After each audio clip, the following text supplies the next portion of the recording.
Hey everyone, guess what? We do not have ugly swag. We have spaced out radio gear that you're going to want to wear. Why? Because no one wants to wear ugly clothing.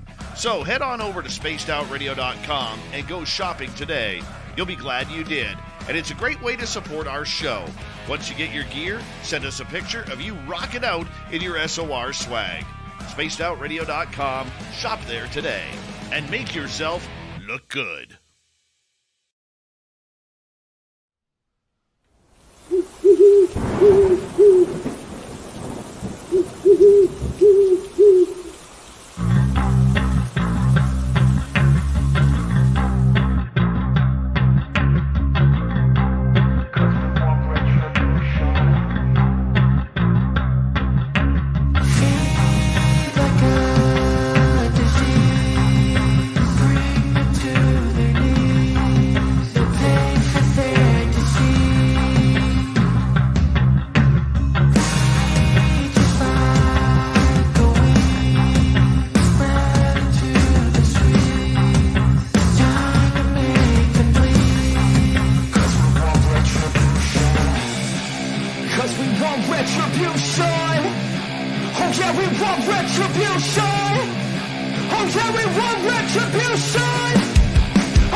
Welcome, everyone, to Spaced Out Radio, the After Hours radio show. After Hours edition, as I'm filling in for Dave Scott tonight. We have an awesome show planned for you. We have Darcy Weir and Andy Marcial coming in talking about Transmedium Fastmovers and UFOs. The new documentary that is out should be an awesome, awesome show. Let me go ahead and see who gets the medal positions for tonight. And it looks like we have Race Fan with the gold. We have Mothman with the silver, and then T-Bone with the bronze. Okay, love it, love it. Let me see who else has joined us here tonight. We have Robert Lamoth Jr. stepping in saying, "Hey, Dave." Hey, what's going on? I'm Dave Scott.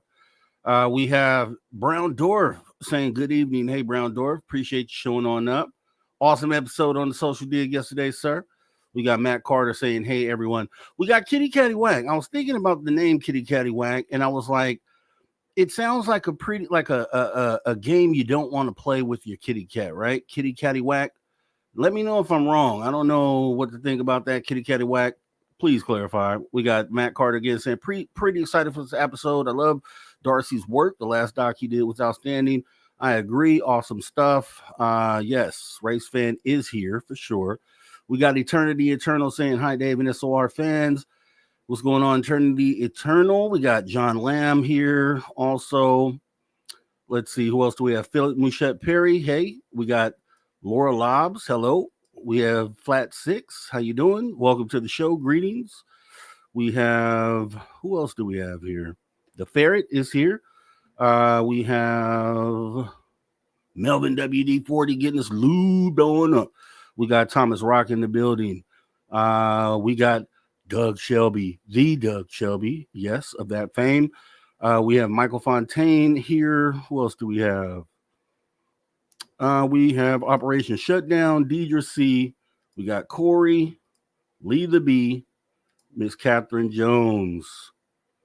And yeah, Thomas Rock, Digger Dog, Flippy, Occult Journeys, FAP, Deidre C, Paranormal Pixie, Laura, back off hiatus, welcome back. I think that's about current. We got Resonant in the building as well. Let's get ready for the show. Let's get ready to get this thing started.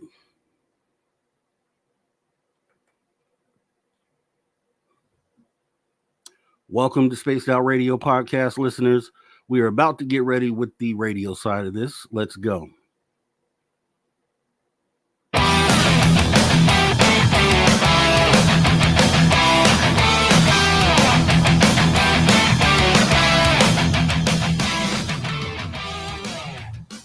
Greetings, space travelers. Welcome home. You've just tuned your dial to Spaced Out Radio, the only place where you can own the night.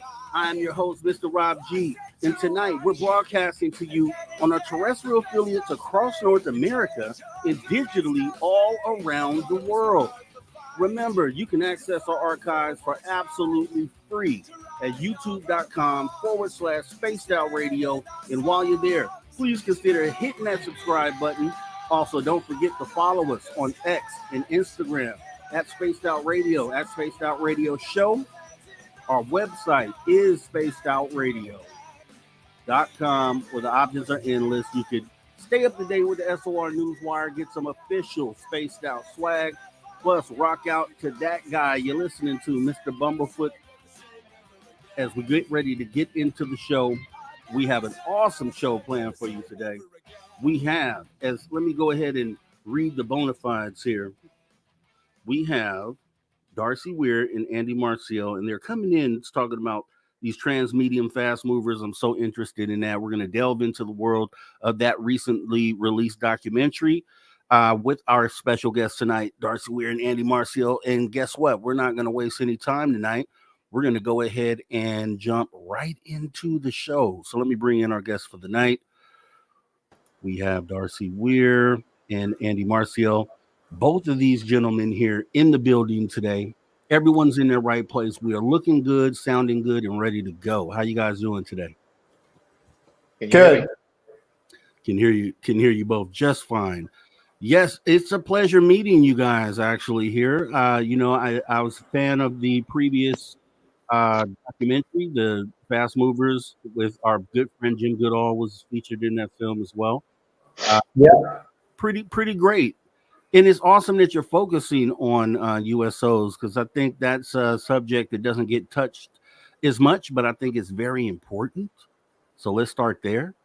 Also, what I would like to do, since this is the first time I'm interviewing either one of you, I would like to kind of see what kind of led you into this path. Guys, have you had any experiences with this extraterrestrial presence, any part of the phenomena at all? And either one of you can go first. Andy, take it away, brother. So yeah, to answer your question, that's actually what got me into this. It's been basically a part of my life since my earliest childhood memory, honestly. And it so happened to be that I'm from Puerto Rico, and my earliest experience occurred in Puerto Rico with a encounter with a black triangular craft that was hovering over me while visiting family up in the mountains of Atalaya when I was about like 7 or 8. And it was a very large triangular, I would assume it was black because it was very dark, and it was very big. It was right above me, like only like maybe probably like 20-25 feet or something like that above my head. And I remember 3 red lights at each point, and there was no sound, and it just kind of hovered, like flew toward, in front of me, and then towards the distant mountains and disappeared. That's literally my earliest childhood memory. That's the clearest memory I have of my childhood. I don't remember anything else but that. Go ahead. Yeah, no, I was going to say that to have that experience right there, to be so young, is like mind blowing on that level, right? That's just insane. You can go ahead and finish up what you were going to say. Oh no, that and then it basically followed me till today. Actually, one of my most recent was about a year ago, but the most significant to me was around 92 or 93 here in Long Island. After moving from Puerto Rico to the Bronx and to the Bronx out here, I had a daylight encounter, a daylight sighting. It was a close encounter. Basically, long story short, I was just playing with my cousin in the back during an afternoon, summer afternoon, and we were in the pool, and so happened to look up, or something told me to look up, and I caught an object sitting over the house, and I did a double take, and when I looked back up, I realized that it was a saucer about 150 feet away from me, maybe 200 feet away. No lights. It was the actual physical craft, and the best way I could describe it is like the Bob Lazar sports model. Okay. No, I mean, it was just perfectly smooth, it's just like a disc. But the perspective that I was seeing it at, I couldn't see the top of it. I could only see the bottom and the edge, out, the side, and it was like a color of. I could even see the texture from of the surface. But that's how close it was, and it reminded me of the DeLorean, the brushed aluminum. Right. Yes. And then, well, I would say it was probably about 60, 65 feet in diameter. It made no sound. Again, like I said, no lights. And then after I kind of looked to my left, and I noticed my cousin was also looking at it too, which confirmed that I wasn't going crazy. And then, like a few seconds after seeing it, it began to move to the left of us, which is east. And it wasn't until I started my page that I found another witness from Comac, no, from Brookhaven. I'm sorry, a witness from Brookhaven that heard my story when I posted it on my Instagram a couple of years ago, and confirmed that he saw the same thing with his family at the same time. And then a year later, I got confirmation through a CIA source that that incident was actually linked to another incident that was considered basically Long Island's Roswell, which is the Brookhaven Lab incident, where a craft supposedly crashed in the near the wooded area of the Brookhaven Labs, and that's actually real story, a real incident. You can find the news articles and everything about it. So I may have either seen that craft or seen a craft that was affiliated with that incident. But yeah, that was pretty interesting to get that kind of confirmation so many years later. That's bananas. I mean, come on. My sighting is beat then. If that's what you got, and at an early age, my sighting is nothing compared to that. How about you, Darcy? What any experiences did you have leading up to getting into this field and doing what you're doing now? Yeah, so I was already really interested in this subject for a long time. Since I was, I guess, a kid. And I had two experiences in my life that I think were UFOs, not me just losing my mind. But the first time happened when I was like 20, 21. I was traveling from Denver, Colorado on just a commercial flight. I was looking out the window, sitting in the window seat, and I was thinking, like, I wish I could see a UFO. And as I was looking out the window, I decided to look up instead of straight out, and I saw what looks like a metallic cube. And I started freaking out. This is like 18 years ago. So I was reaching for like a little camera that I had in my backpack when I was traveling. And I'm trying to like turn this thing on quick enough and try and get some footage.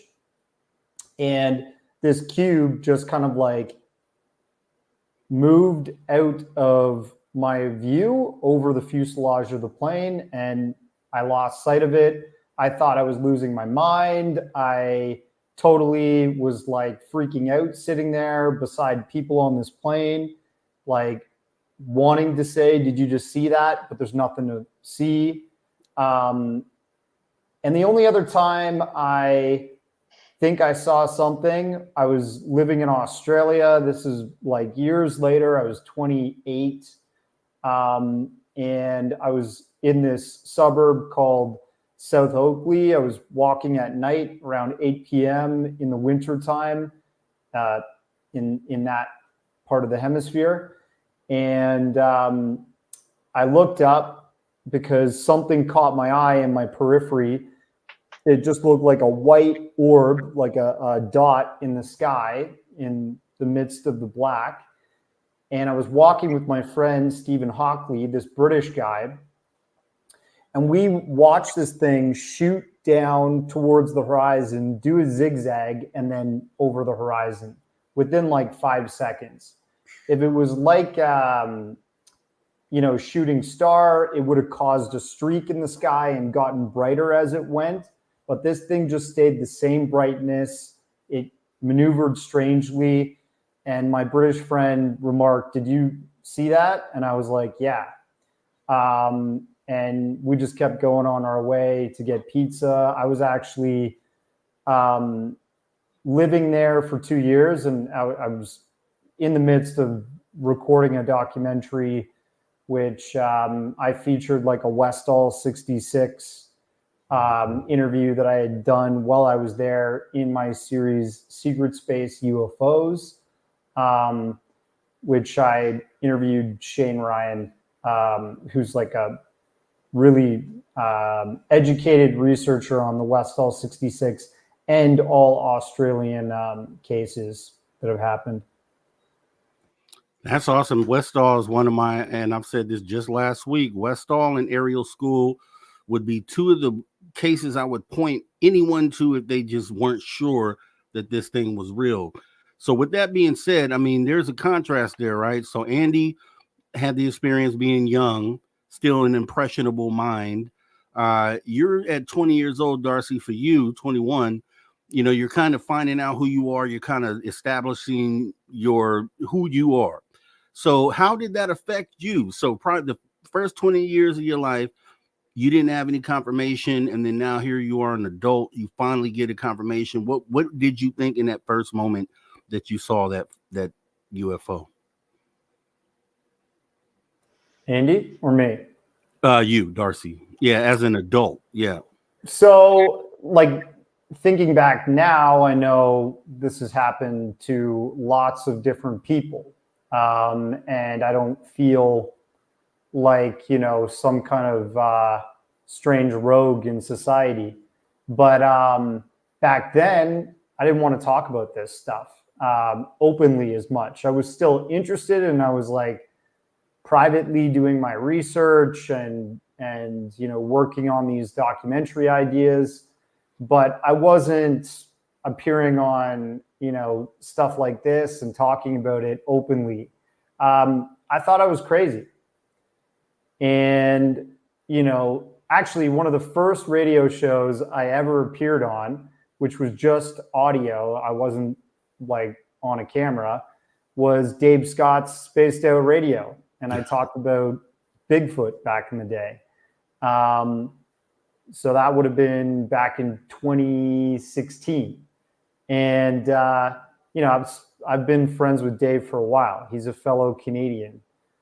He's done voiceover for a number of he's done narration for a number of my independent documentaries. Oh. So I've been growing more comfortable with speaking public about this subject. I've been nervous about it. I've been, shy, let's say, but now I'm a little bit more comfortable in my own shoes because I'm not alone. There's a lot of people like me, and I think, it's safe to say this is a very real phenomenon, and there's something to it. And with these documentaries I've been making over the years, I just want to know more. I want to understand more, and I want to be a sane voice to this phenomenon. And Andy, I met while making Transmedium Fastmovers USOs, which was my last doc. And actually just yesterday, I released Transmedium Puerto Rico's UFOs. And that is our journey to Puerto Rico together to meet with the man who leaked the 2013 Agua Dia UAP footage. We got to speak to him, somebody who's connected to the CBP, Customs Border Patrol. And we met other very credible and interesting experiencers. One person who said that they literally, met an alien in Puerto Rico, and like a human looking one, and really interesting stuff, and really sort of I'm super fortunate to be on this journey. And Andy is an experiencer himself who has been crucial in getting out a lot of this Department of Homeland Security footage, which recently has come to light. And DHS confirmed to the public that the rubber duck, La Bruja, the A-10 warthog footage, and the Agua Dia 2013 UAP footage were confirmed legit UAP. And Andy released 3 of those videos to the public through his Department of Homeland Security leaker. So it's crazy that like we met, we started talking about those 3 videos in my last documentary. We became friends. We decided we got to go to Puerto Rico, which is where Andy's from. And we just fell down this rabbit hole and met all these interesting people and found the guy who leaked the Agua Dia footage. So I'll shut up now.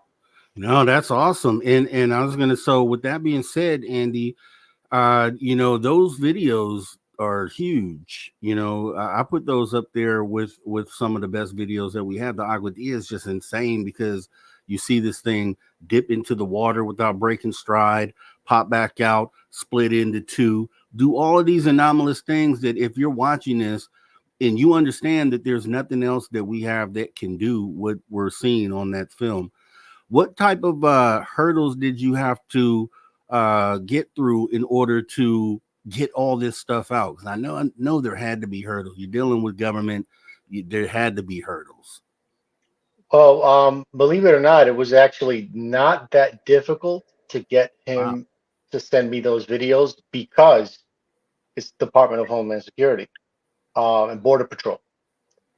And the way it was explained to me from the source was that because these videos or those sightings had no nexus to drug smuggling, they weren't considered anything of importance to the bureau, I guess you could say. So that's why it was fairly easy to get him to get me the originals and convince him to get me the originals. And we didn't. I got more crap from the public after releasing it than I did from government. Wow. But yeah, it was. I tried to do the right thing too with him. Like once I realized what I had, I first saw them through cell phone recordings, and then when I convinced him to get me the originals, and I realized what I was looking at when I finally got them, I was like, oh my God, what do I do with this? I can't just throw these out there. I gotta vet them somehow or get them to the right people to analyze them and put this out properly. So the one video that I knew was the most significant and the most important was the rubber duck, and that's because of the time. It was 60 minutes long, and 40 of those minutes was of that one object being tracked. And there's nothing that has ever been out that shows that much footage in that kind of quality from that kind of camera, with all that information that comes along with it to verify that this is authentic. So that's when I reached out to the SDU, and they agreed after vetting the source and then looking at the footage that it was worth analyzing. And not interestingly, but it was, I guess you could say, an honor that the second video that they ever analyzed was that one, and the first was the Aguadilla footage. So basically, their standards are that if it doesn't meet expectations of like Aguadilla, they won't even bother looking at it. So once they saw what I had and the information that came with it, they were interested and decided to do it. And ultimately, it took them a while, but they concluded that the object was anomalous. Okay, and wow, that's amazing. I definitely would think anything linked to the government, especially if they looked at, or and maybe let me ask you that: do you think like the Department of Defense or those UFO programs within the government were aware of those videos before you obtained them, or do you think they kind of just were gone unnoticed over there with the Border Patrol? I think they went unnoticed because he had told me that that they were passing around basically to different agents to try and get their opinions as to what they were, because no one knew, like no one can figure it out. So they just kept them they had them in a unexplained folder, I guess you say, like a nothing like it was filed away in that specific thing. It was basically just the agents captured this, couldn't identify what it was, and just threw it in that folder because it was weird, basically. But yeah, that's the gist of how I got it and what I did with it, and the rest is history, I guess. Yeah, exactly it is. And so with that being said, Darcy, what do you think is being, I mean, obviously we see that they're anomalous and would have to come to a conclusion that they're not man-made, which means they are likely from somewhere else. What do you think is actually being depicted there? Actual craft that are being piloted by something, or like my theory, a lot of these smaller things, I feel like they're drones, essentially ET drones. What do you think about those? What's your opinion on that? Well, yeah, I mean, look, like scientifically, the von Neumann probe has been, let's say, written about as a type of technology that could exist in the universe since the 1940s. And von Neumann was a very state-of-the-art scientific researcher within the United States post-World War II establishment. And he was basically trying to design that type of stuff. So some people think, oh, maybe UFOs that we're seeing now are von Neumann probes, these self-replicated artificial intelligent probes. But if you go a little bit further than that, they could be from a non-human intelligence that's sending some kind of technology here to observe us and our activities without having to actually navigate that space themselves, right? Because, I mean, we got about 10 seconds. Yeah, I mean, it's possible. Anything's possible in science right now. We just need to make these scientific breakthroughs to find out if they're testable.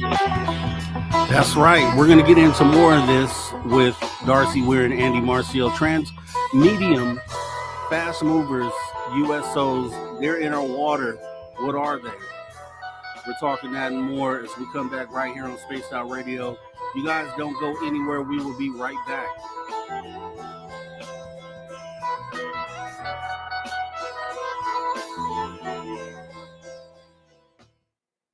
All right, clear. Yeah, I had some thoughts about that, and I guess we'll get into that after the break. But that's why these breaks. I hate these breaks because I just want to keep talking, but I know that we have to save it for when we come back. But other than that, how you guys been doing today? What's been going on lately? What you eat for dinner tonight? I had tacos. Dave would love that. Bean burritos. Ah, okay. I had a little Chinese food, so I'm the odd man out, I guess. Yeah, Dave is as everyone knows, is a big taco guy, and I talked to him earlier today.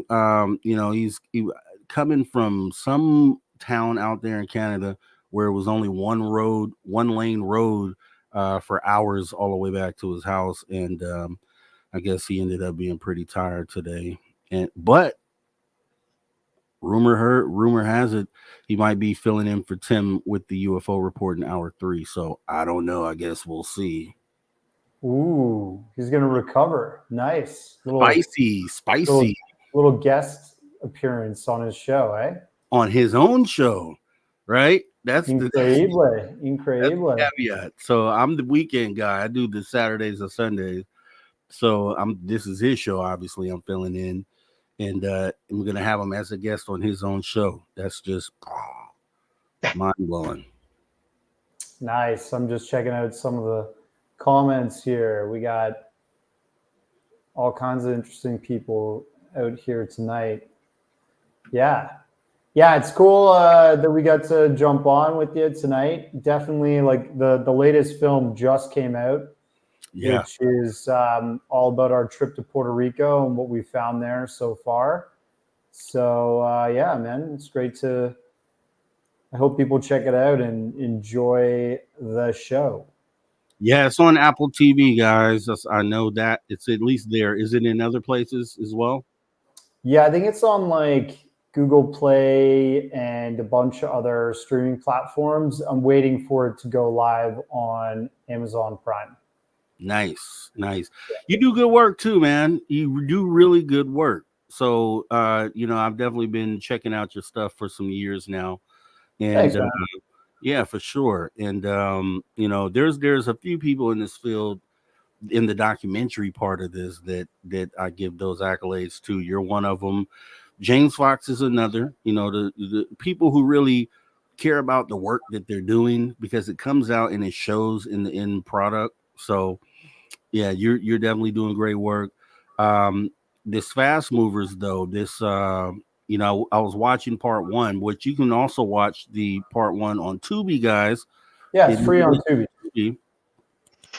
And some interesting things, the story that Mark D'Antonio tells about being aboard the sub and the guy calling out Fast Mover. And he was just saying basically, like, I was just there the one day and they had an event. He was like, so it's likely these things are happening all the time, these encounters down there. And I'm like, yeah, I could see that. Yeah, I mean, all the time. The Navy and specifically submariners are known to be the most tight-lipped, military branch on the planet. So if they are witnessing stuff, it's being filed away and sequestered for certain eyes and ears and minds only. But, sometimes information gets out. And I think that documentary, Fast Movers and U.S.Os, is just about trying to bring to light that we're missing a lot of the ocean-based stuff, and needs to be, I hope it gets released. I hope, whoever becomes president next has a little chat with the Department of Energy, and then, they figure out a way to pry it out of their cold, dead hands. Yeah, you're right. And I said this the other day. Well, I said this maybe a few weeks back. We did a show about UFOs and politics. And I said, one of these presidential candidates is going to, I was asking, would one of these presidential candidates pull the UFO card? And whoever I was talking to at the time was like, nah, they didn't think so. And then there goes Trump pulling the UFO card just like a day or two ago. I was like, I knew somebody would. Like JFK and the UFO files. The UFO. It's smart. It's smart to do that. A lot of people don't believe that he'd actually do it. I don't know, but he at least played the card. So as we got 10 seconds before we come back. I don't really think it's about him doing it. It's, are they going to let him? Welcome back to Spaced Out Radio, After Hours Edition. As I'm filling in for Dave Scott tonight, we're talking Transmedium Fastmovers USOs with Darcy Weir and Andy Marcial as they join us graciously to have this conversation tonight. Don't forget, though, guys, you guys can actually follow us at any time. Go on over to X and Instagram at Spaced Out Radio, at Spaced Out Radio Show. We would appreciate the follow. Definitely would appreciate that as we jump back into the conversation here. So, yeah, we're talking about, you were talking about the Van Neuven probes and the possibility that these could be sent, you know, from wherever these things are across the galaxy, and they've sent them over. I had a theory that because I did have an actually decent UFO sighting. It was like 47 objects at once, right? And they, middle of the day, broad daylight, see them crystal clear, got them on video. And I'm about 130 miles from Catalina Island. So they would appear to be the same things that were in Tear in the Sky, and maybe even the same things that were talked about in the gimbal video where they say there's a fleet of them and they're going against the wind. It's essentially what I saw, a fleet of these things. And, you know, the ones at Catalina Island, as we had Kevin Day on here about a week or so ago, and he talked about how he was watching these things come from 80,000 feet down essentially to sea level within less than a second, and that these things were traveling, going towards Catalina Island, Guadalupe Island, and then essentially maybe going into the ocean at that point. As far as Puerto Rico goes, there's always been said that there may be a U.S.O. base there. I know I've seen that over the years. What is there any truth to that, Andy, do you think? Or, you know, what do you think is going on there? Well, yeah, actually, most of the Puerto Rican population down there believes it. Like, it's just so commonplace. It happens. Sightings happen so often, and things are seen on the regular, to the point where, you know, when you talk to the locals about it, they believe that there are bases off the coast of the island. And we were shown images, radar images, off the coast of Aguadilla that show a large rectangular structure sitting at the bottom of the sea, and also a photo of the south side of the island where the Puerto Rico trench is. And at the bottom, at the very bottom of the trench, is another artificial structure that's miles and miles long. You can see, and it's clearly visible in the image. It doesn't look anything like the surrounding environment. It has sharp edges. Like, this just looks artificial. So there's a very, very good chance that there may just be bases or some kind of facilities that they're, you know, these things are using or calling home, I guess you could say. Yeah, and it makes sense, right? They go underwater, so what are they doing under there? It would make sense they would have a base under there. Darcy, they have, you know, Puerto Rico is not too far essentially from the Bermuda Triangle. Do you think those things may have something to do with each other, maybe related in some way? Disappearances of boats and planes, and then these bases being underwater? I mean, it's very possible. In Lou Elizondo's recent book, he talks about this black as a demon massive UFO or UAP that was rising up from the bottom of the ocean when this SEAL team of divers were trying to recover a warhead that had sunk. And, you know, there were frogmen coming out of an helicopter apparently, and they had to like scurry out of the ocean and avoid this situation while this UFO apparently like gulped up the warhead. So there just seems to be a lot that's going on there. I've spoken about this before. Even Steven Spielberg, at the starting of his, not Steven Spielberg, James Cameron's The Starting of the Abyss. Yeah. There's a segment at the beginning of that film where this submarine goes missing in the middle of the ocean around Puerto Rico. And that's actually based off of a real submarine incident that happened in U.S. history where the USS Scorpio went missing. And yeah, it just goes on and on. Flights have gone missing, all kinds of stuff is reported. And then if you fast forward to the Puerto Ricans, like history of Puerto Rico, Christopher Columbus saw one out there on his journey to the Americas for the second time, and when just before he landed in Puerto Rico for his first time.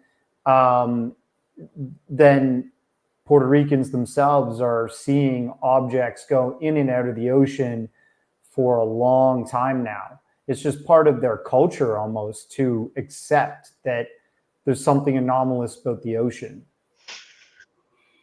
What do you think is the technology or what's being used to allow them to move so fast under the water? Like, what theories do you have on that, if any?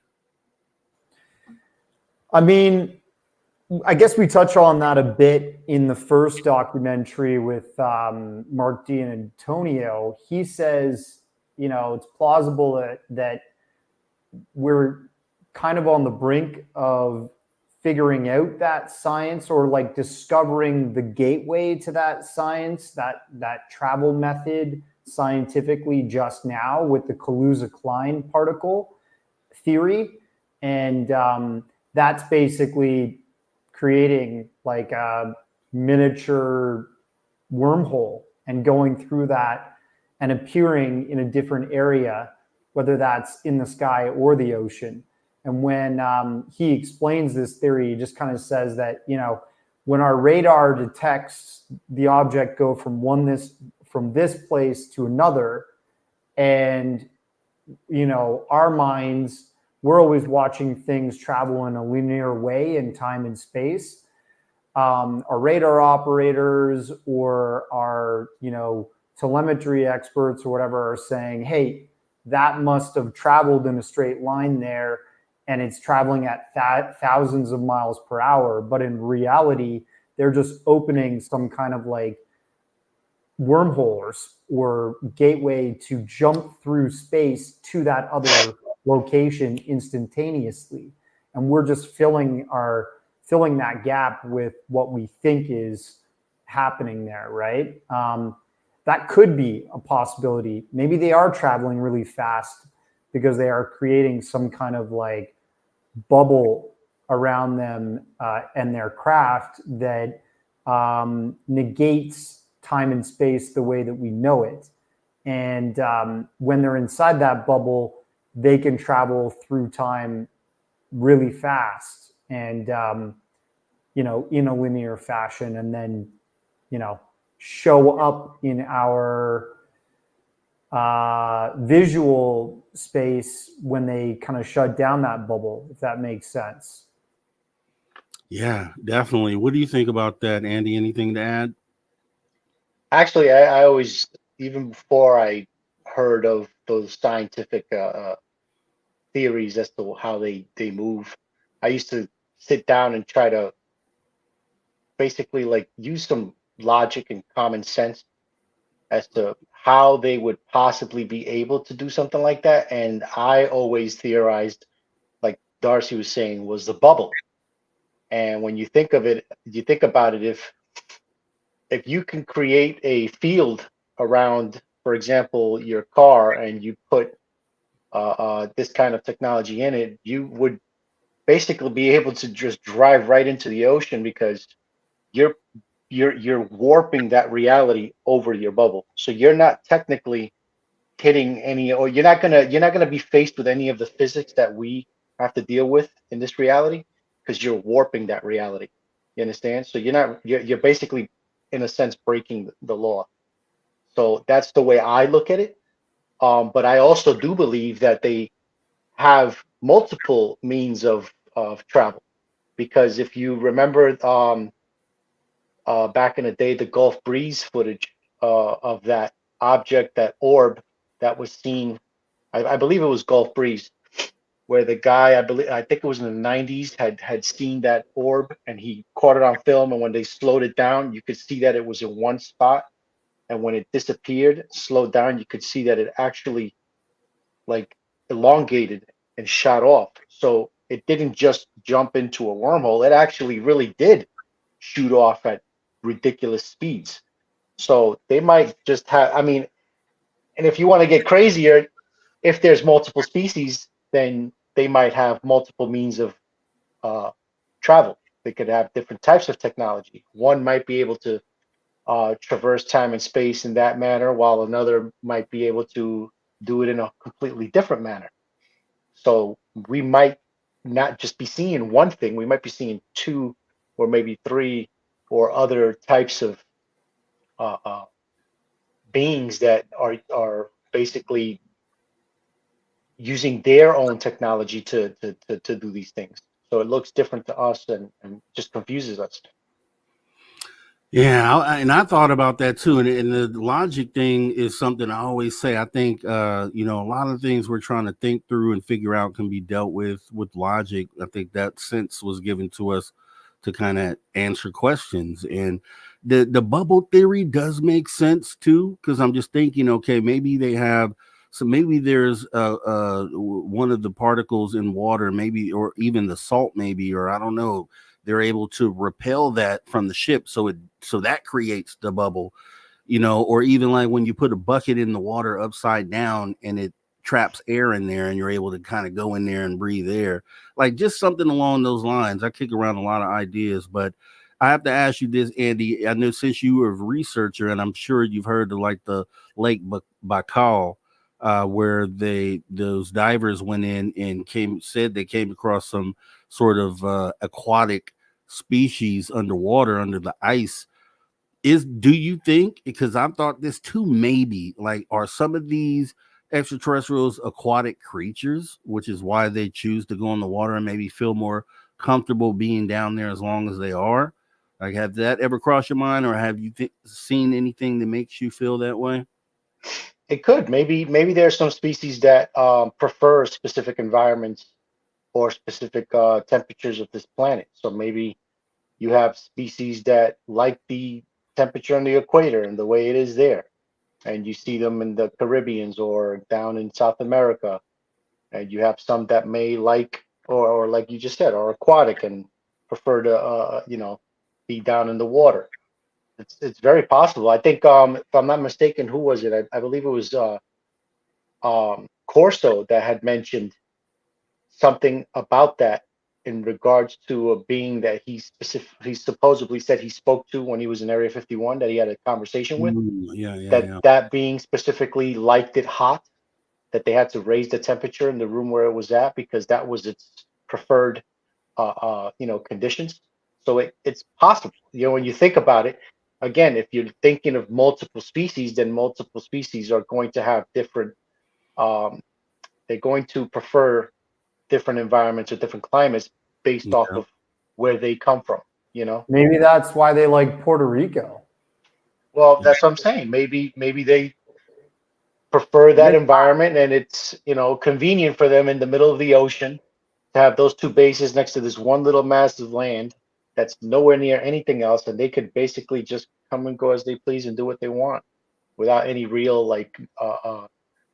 I guess you could say threat. In a sense, it's not like they can just do that in a city environment, or a populace like here in New York. It's a little difficult. You could get it done, yeah, but it'll probably take a little more planning than if you could just go into the middle of the ocean. It's a small little island inhabited by humans, and then just with no worries, just do whatever you got to do there. Puerto Rico's hot all day, all night. Middle of the night, 30 degrees, baby. 30. How does that translate into Fahrenheit? Oh, sorry, I forgot. Fahrenheit, like it felt like 120. I don't know. Isn't that where Satan likes to hang out? Canadians in that metric system and the Celsius. Yeah, it's always, but it's okay. I understand, right? Okay. So there's a lady, what's her? I think her name is Mary Hill or Hall, or I know she has a channel where she does. She was at one. I don't know if she's full time sky watching, but at this time she was looking at some sort of satellite data, like on the part of the world, the least populated part of the world, or the ocean wise. I want to say it was maybe in the Pacific. It was somewhere where there's no land at all for miles and miles. It's the most desolate part of the ocean. And there was just all this activity she was showing out there, all these things, anomalous things. Like I'm talking about hundreds of these things, and they were kind of like swarming around that part of the world. And I've always thought that, okay, if we're seeing these things go right off the coast where there's populations, you can only imagine what they're doing in the parts of the seas where we can't see them. Like if that's to be believed, what she was showing, then it would show that the activity level is super high as far as it goes to these things coming in and out of the water. Have you seen that? And what's your opinion on that? Either one of you. Oh, I've seen people. I forget the name of the channel. I just came across it one time, but it was an individual in Puerto Rico who would constantly monitor his dash cam of his car, and I was blown away because I mean I'm very like particular when it comes to footage because I've fallen for a lot of crap, and I learned from those things. So when I look at footage, I like to look at specific things to make sure that what I'm seeing is legitimate and not just a bird or something. And I was blown away at how many objects just on one video alone that I had saw him post, and where he slowed down from traveling from one location to another. The amount of fast moving objects that he caught in Puerto Rico flying, in the direction where flying, in the opposite direction, but that was caught on the camera. It blew my mind. It was like over a dozen in just one trip that he took. And these objects, whatever it was that he caught, they weren't birds because these things were traveling extremely fast. Because slowing down the footage, this thing would just clear the freaking frame in no time. That's not a bird, you know what I mean? And you could see it coming from the distance. He would zoom in because he had a very good camera, and you could see them coming from the far distance, and then just fly by, and then he would play different videos to show different examples, and it's just unbelievable how high traffic the skies are around that area. And it could be the same over your where you live, or where Darcy lives, or where I live, and it just moves so fast you just can't see them, you know. Yeah. Yeah. And who looks up, right? I mean, that's the other part of it. Like it could be happening everywhere, and it likely is. Truthfully, I don't know. I'm just trying to theorize what would be a reason why they would only stick to one place. And if they're on the coastlines, and they're definitely out in the deep sea as well, where there's no one at. And if you just wrap your mind around that, then that is just like a mind-blowing amount of activity that's happening right here on Earth. And the oceans, obviously, right, 95% uncharted or unexplored. So who knows what's going on down there. You have this, Darcy. So I'm going to ask you this. We have about 4 minutes till break. I had a guest on, and he actually took the time to, on a map of the United States, put pins in all the places where there was high levels of activity. It just gone over a lot of different data, and it showed a lot of clusters of pins along the coastlines on both coasts. And one of the theories that I had about why that might be is, well, let me ask you this first. What do you think the intent is for these things to be underwater? What do you think they have anything to do with us, or they're just doing this on their own sort of mission? I think water, like just being underwater, is a perfect cover. If they want to go unnoticed, that's a better place to be than the sky.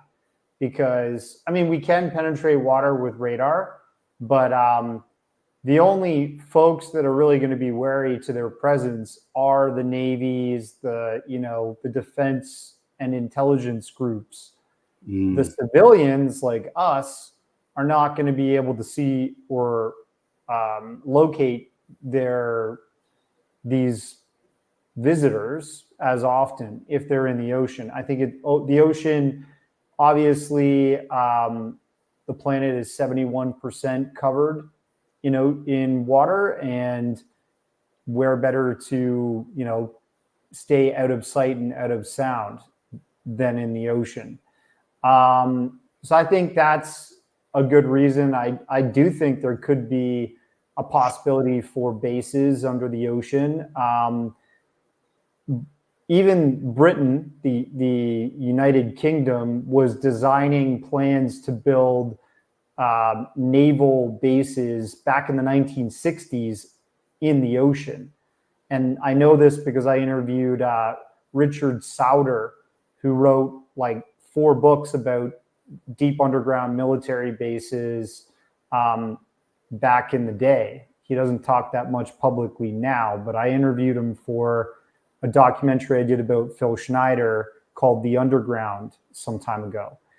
And so if it's in our minds to create something like that scientifically and with engineering ingenuity, I'm sure if there's a non-human intelligence that is far superior to us, they probably could take advantage of those thoughts too. And I think the ocean is a place they've taken advantage of, whether that's for their own concealment and ocean base, or, just as a momentary place of cover. Okay, so right before we go to break here, we got about a minute and a half. I'll ask you both this question. The new manta ray craft, underwater craft, I forgot what they call that thing, but do you look at that? What do you think about that? Do you think that is done to muddy the waters, or is it just totally coincidental that it could be something that could be confused as a USO?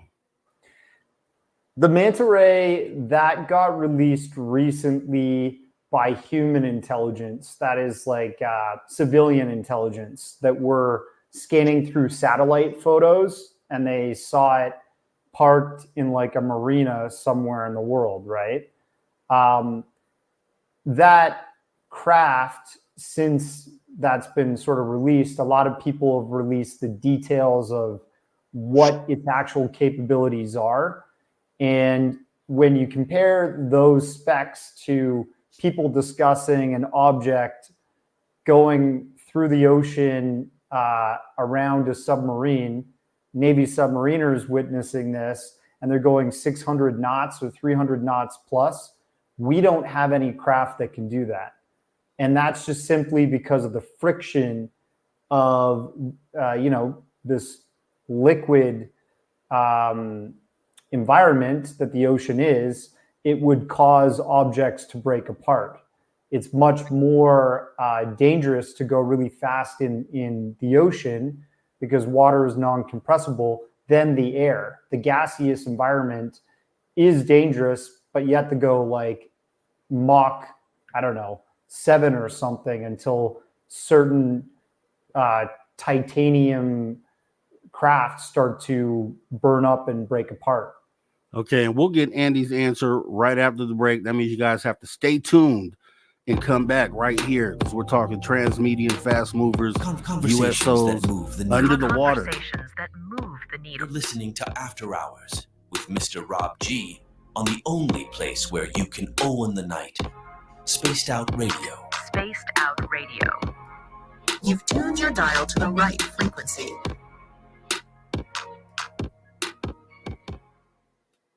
All right, clear. And we're off camera for this break. It's a video break. So see you guys in a minute.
Welcome back to Spaced Out Radio after hour number 2. Coming back from the YouTube break. We got about 30 seconds till we come back from radio. And let's see. I'm going to post the link for the documentary, the new documentary that Darcy Weir and Andy Marcial have put together here in the chat. And we're also going to check out the trailer right after we come back from break.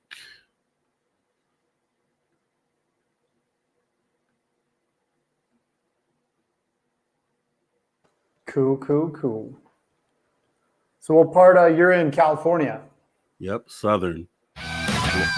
Welcome back to Space Out Radio after hour number 2. We are back with Darcy Weir and Andy Marcial talking about Transmedium Fastmovers USOs, UFOs underwater, basically.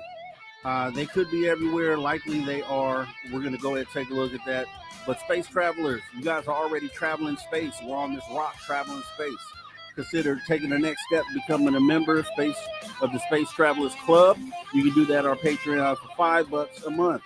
Go ahead and check us out here. As we jump back into the conversation, we're going to get this thing kicked off with the trailer for Transmedium Fastmovers. Why don't you guys kick back, enjoy it, and we'll be back in just a second here. Darcy Weir is an independent researcher and filmmaker who has traveled around the world to study the UFO phenomenon. Very under the radar release of some videos and documents out with no explanation. All of a sudden, Customs and Border Patrol has released 10 videos from what looks like forward-looking infrared cameras.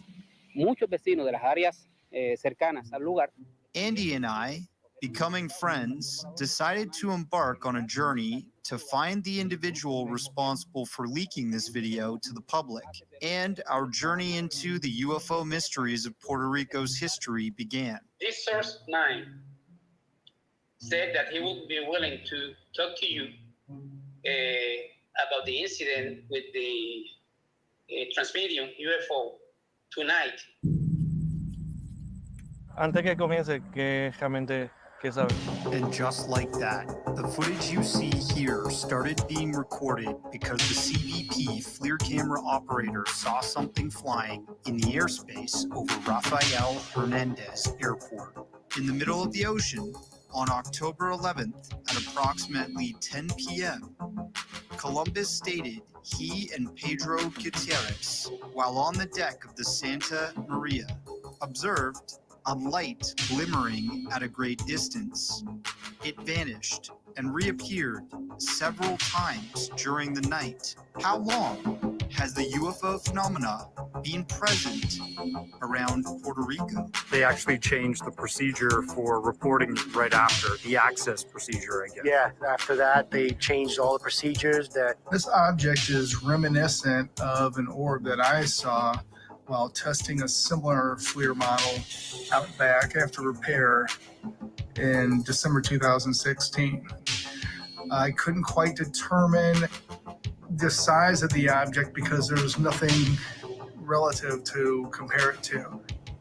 This is supposed to be what you call a nuclear plant, but it never did work, and there's always 24 hours military people there.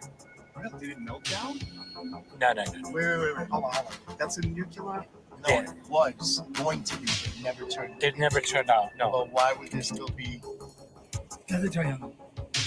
You took that? Yeah, that's one at 8:30 or 9 in the morning. When the light was strong. And you took that when you were on a boat? In a boat.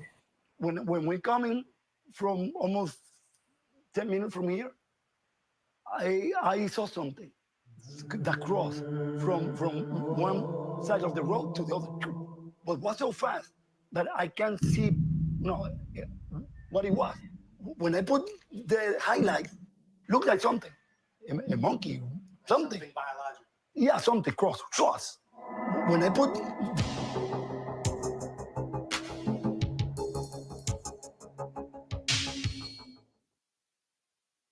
All right, that is awesome. Make sure you guys go and check out this documentary and support the cause. Let's get the word out here.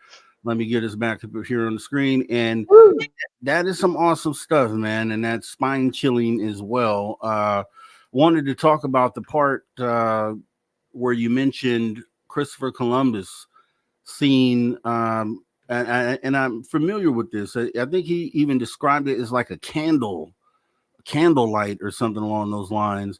And going back, I mean, come on, that's almost 600 years ago that they're reporting USOs, and obviously it's likely happening way before that. What do you feel like is the reason why they are here? Like the reasoning for them being here? Honestly, I mean, it's anybody's guess, but I think it has more to do with us, not in the sense of us being special, but that maybe they're trying to create something and we're being used as a catalyst for that end result. So I guess you could say, or you could look at it like an experiment or something like that. Okay. How about you, Darcy? Your opinion? It's possible whatever we're experiencing in our skies and our oceans and outer space have been here just as long as we have, or perhaps even longer. And they're just like a breakaway civilization. They're maybe a non-human intelligence that's so advanced that they stay away from us because we're just not at their level. That could be one thing, and it could be future us. You know, it's very possible that we're talking about a human species that is us, but from, that's way more advanced than what the people that have covered the crust of this planet, us humans, are, 1.0, and we're experiencing 3 or 2.0 version of us. It's possible. Yeah, I thought about this as well. I mean, because some people say, okay, these things, being that they've been here so long, they likely have been here longer than us, is what some people think. And the question I had about that was, okay, if they were here before us, why, being the more superior species, or why would they opt to move into the ocean? Like, if there's no humans here, then they have the land to inhabit. This could be their turf. But then humans come and then they decide to go into the oceans at that point. See, that's the part that doesn't make sense to me when it comes to the theory of they've been here before us. I just don't see them going off into, and that's why I came and thought about, well, okay, maybe some of these things are aquatic and they just prefer the water versus being on land. And that's kind of how I got into that whole thought process. One of the things I also think about with these things being underwater, and the map that the gentleman created that showed all the pins and showed a lot of activity along the coastlines, it made me think of how the same way we have submarines out there in the ocean in strategic places right off the coast of adversary countries, and in some cases that could be looked at as, okay, that's a threat potentially, and they're in strategic places, so if they needed to move in, they could do so effectively. Also, you can look at it the other way, just like submarines are off the coast of some of our allies and they're there to protect. So I don't know, have you jumped down that rabbit hole at all, and what would be your thoughts on that? Well, I mean, you can learn a lot by just observing what humans do on an everyday basis with other biological life on this planet. Like, for example, the birds of paradise. In order to see the mating ritual of a bird of paradise, you have to hide in a hide. I think that's what they call it, for hours or days and not move, not do nothing until you get that one shot of that bird doing a little dance for 5 seconds, and then that's it. Like, so if we do that just to see what this animal does to get a mate, then when you put that in the grand, you know, in a larger scale of another race possibly observing us and allowing us to inhabit the surface world to observe, that ocean could be their hide. You understand what I'm saying? And it's just on a larger scale and a more advanced and complicated scale, but it could be something as similar as that. And actually, I was thinking about this recently, is we humans tend to overcomplicate a lot of things. And when you think about this subject, this is one of those subjects that I feel we overcomplicate, even though yes, it is complicating, because when you think about the technology and the things that they can do, but maybe it's not that complicated when you think about, you know, like when you're trying to reason what it is that they're doing. It could just be something very simple that we're making, you know, more difficult to understand. You understand what I mean? I get that. I get that. How about you, Darcy? I mean, we do have hotspots of sightings around the Catalina Islands area, Guam, parts of Russia, Lake Baikal, obviously Puerto Rico. There's a trench nearby.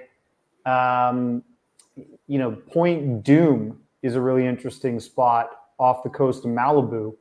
There's that structure that you used to be able to see on Google Maps, but it was removed. It was scrubbed last year, literally months after my first documentary came out highlighting that object. And Tim Gallaudet, the former Rear Admiral of the Navy, who was the chief oceanographer, you know, he basically called that out and said the USGS, which is the United States Geological Survey, still has that strange object in its survey. And yet Google has removed it. So I think there's a possibility that the navies of the world do know certain areas are where these things operate in. And maybe that's why they have strategic setups close to them. Maybe they don't. I don't know. Same thing goes for on land in sort of underground base alleged areas like Mount Zeal in the middle of Australia. People have been saying that that's like a United States base in the middle of the outback because it possibly is some kind of location that's protecting a non-human intelligence. And there's a location in Korea where people say possibly a massive craft that can't be moved has been buried, and they built a structure around that. Same thing goes for places like, I guess, Area 51, you know, S4, all of these areas that are no-goes, but the military have built some kind of establishment or base around that. The same thing goes for Puerto Rico, actually. Puerto Rico is a Navy location for the United States Navy. It's one of the most eastern situated Navy bases. They do have a military training grounds there for, you know, like ground warfare folks. They used to have a Navy base on the island of Vieques. And this, believe it or not, is a place historically that Puerto Ricans have seen supposed non-human intelligence interactions, UFOs going in and out of the ocean. Vieques is a really interesting place, and it's people that have Puerto Ricans that have either worked in security at that base, who now no longer work there, or ex-Navy people that are Puerto Ricans that left there, that have gone to individuals like Jorge Martin, who's actually the Puerto Rican researcher that led us down this road to meeting the Agua Dia leaker, the agent who leaked the footage. Jorge Martin is like the, you know, Walter Cronkite of ufology in Latin America. He's been at it for decades, and he's invaluable. I hope to go back to Puerto Rico with Andy and interview him more, and also get more stories out of the Puerto Rican region. That is awesome. And let me ask you both this, especially you, Andy, you being with the research that you've done. There's the supposed photos that were taken from the periscope of a submarine years back, and it supposedly depicts this large craft that comes up out of the water and kind of takes off. Now they have pictures floating around online, and I've seen those, and I'm not sure if those are the actual photos or not. Do you know anything about that particular incident? That's the USS Trepang. Okay. Are those photos the actual ones that are floating around online? I mean, those photos, I don't think they've ever been debunked, honestly. That yes, people think that they could be like targeting balloons, if I'm not mistaken, due to some photos that had surfaced where you could see that the Navy at one point was kind of using those for testing and stuff like that. But it's tough because some of the other photos that do not look anything like the balloon, you know, it just kind of raises a lot of questions as to, okay, what are those things? Because they seem to be very, very, very large. At least some of them, like the disc-shaped one, which is actually part of my logo. That one to me, I just can't see how that is a balloon. I can't see how that is faked. You know, it looks like exactly how you would look out of a periscope. And if you had the capability of taking a photograph through a periscope, that's what it would look like. Right. And I actually did my own little research and pulled up photos that were taken from other periscopes around similar times, and it actually the way they looked and the grain and all that, it matched damn near perfectly. So at least to me, I feel like some of those objects were not those balloons, but were actually something, you know, anomalous, something, you know, a UFO or whatever. What do you think about those photos and that classic sighting, Darcy? My sort of alarm bells go up these days whenever it's a photo, just considering how far advanced our photo manipulation technology has developed since the early days of a point and click camera. You know, you used to have to develop film and get the negatives, you know, perfect, and then make it into a photo paper picture, right? And nowadays you can turn on your phone, you can deliver a line of text into your phone, and it'll generate a beautiful either 3D image or true to life still image with like a family of random people. You know what I mean? So I'm not saying that Periscope U.S.O photo is fake, but it's just considering how sophisticated computer graphics are these days, and how you know, a really savvy and intelligent Photoshopper could get to create that, is not impossible to fake that photo. Not saying that the Navy hasn't taken photos like that. I mean, the Go Fast, the gimbal, the Tic Tac, these are all technically Navy flights, right? They were F-18 fighter jets that were scrambled to intercept these objects, track them, and then take video. So they can take amazing high definition video and pictures, we haven't seen any of that high def video really.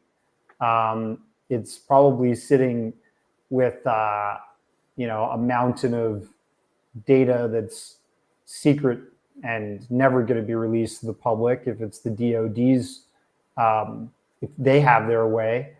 But I like how that photo inspires us to look deeper into this subject.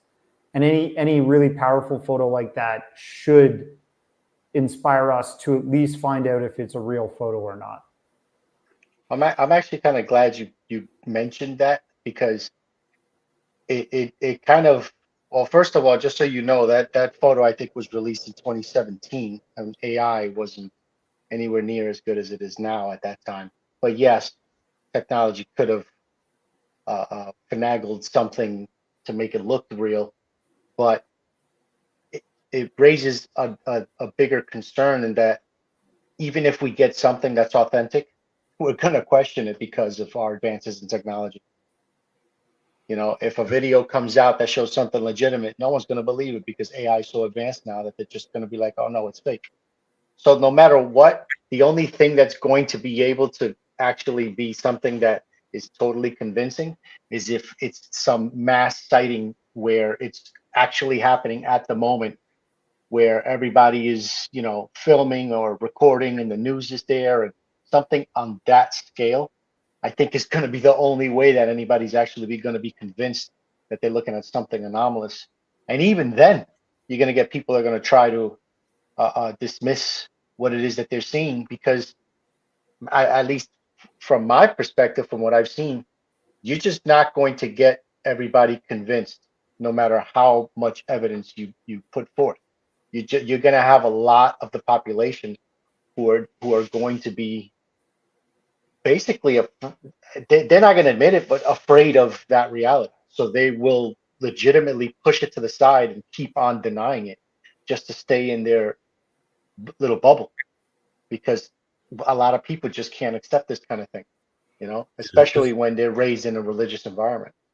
And it's a sign of the times too, like you said. I mean, we're in the era of Photoshop, which has been around since the late 80s, early 90s, and it's only gotten better and better and better. And then now 2.0 is now the AI, and then now getting into deep fakes and the whole thing. And then you're right, though, there's a subset of people that will tend to look at some of this stuff and really scrutinize it to say, okay, that potentially is Photoshop. But then there's the others that just want to hide from this whole thing and will just say it's Photoshop without even really vetting it, because it's like an escape to kind of you know, write this thing off, the thing that we're dealing with. And I'll tell a quick story because we've got about a minute left that'll lead us into the next final half of the show here. I went on a cruise. I went on a cruise the last 2 years to Catalina Island, right? And I'm going with people that don't really understand what's going on right now. And I'm telling them before we get on the ship, I'm like, you know, this is a hotspot area. There are things called U.S.Os, and some of these things potentially are underwater, and we're going to be in the middle of the ocean. We're going to be, and there's the chance that we might see something out there. And they're just like, oh. But I get out there, I don't see anything. But the scary part is that I'm out there on the deck. Both times I went, pitch black dark. You can't see the ocean at all.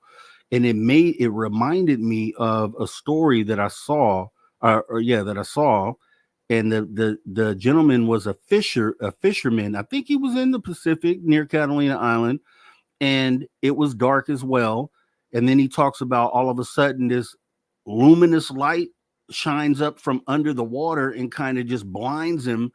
And it was like, that thought is this really, really scary thought, to be out somewhere on a boat, pitch black dark, and all of a sudden a light turns on under you. And it's huge, and you don't know what in the world that it is. As we get ready to go in here to break, I'll kind of leave that on everyone's mind as we come back, because I have something to show. So you guys kick back. We got Darcy Weir and Andy Marcial for another 30 minutes. So get your questions ready. If you got questions, put them in caps in the chat so we can ask them. Otherwise, just relax as we take this thing home right here on Spaced Out Radio, the After Hours Radio Show. Filling in for Dave Scott tonight. Awesome show so far. You guys kick back.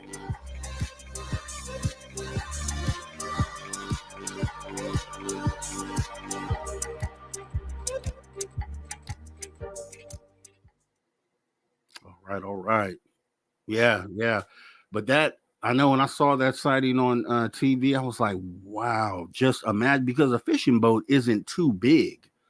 I gotta cut you off because Darcy started smiling because he knows exactly why. So I don't know if you want me to tell it now or you want me to tell it when the show's back on. But Sounds juicy. Yeah, let's just put it. It's exactly how you described it, and it actually it happened. Okay, that's what I'm talking about. Yeah. See, that's the thing about these breaks. So now it's like, okay, what do we talk about? Because I really want to talk about that. But yeah, so the movie, so the documentary, right? So who do you have featured in it? Any names around this time? You know, the last doc was pretty star-studded, packed with like interesting and, let's say, idea leading subject matter experts with regards to like U.S.Os and the oceans. But the Puerto Rico doc is really just about my journey with Andy to Puerto Rico and experiencers. So like people like you and I who saw some crazy stuff, right?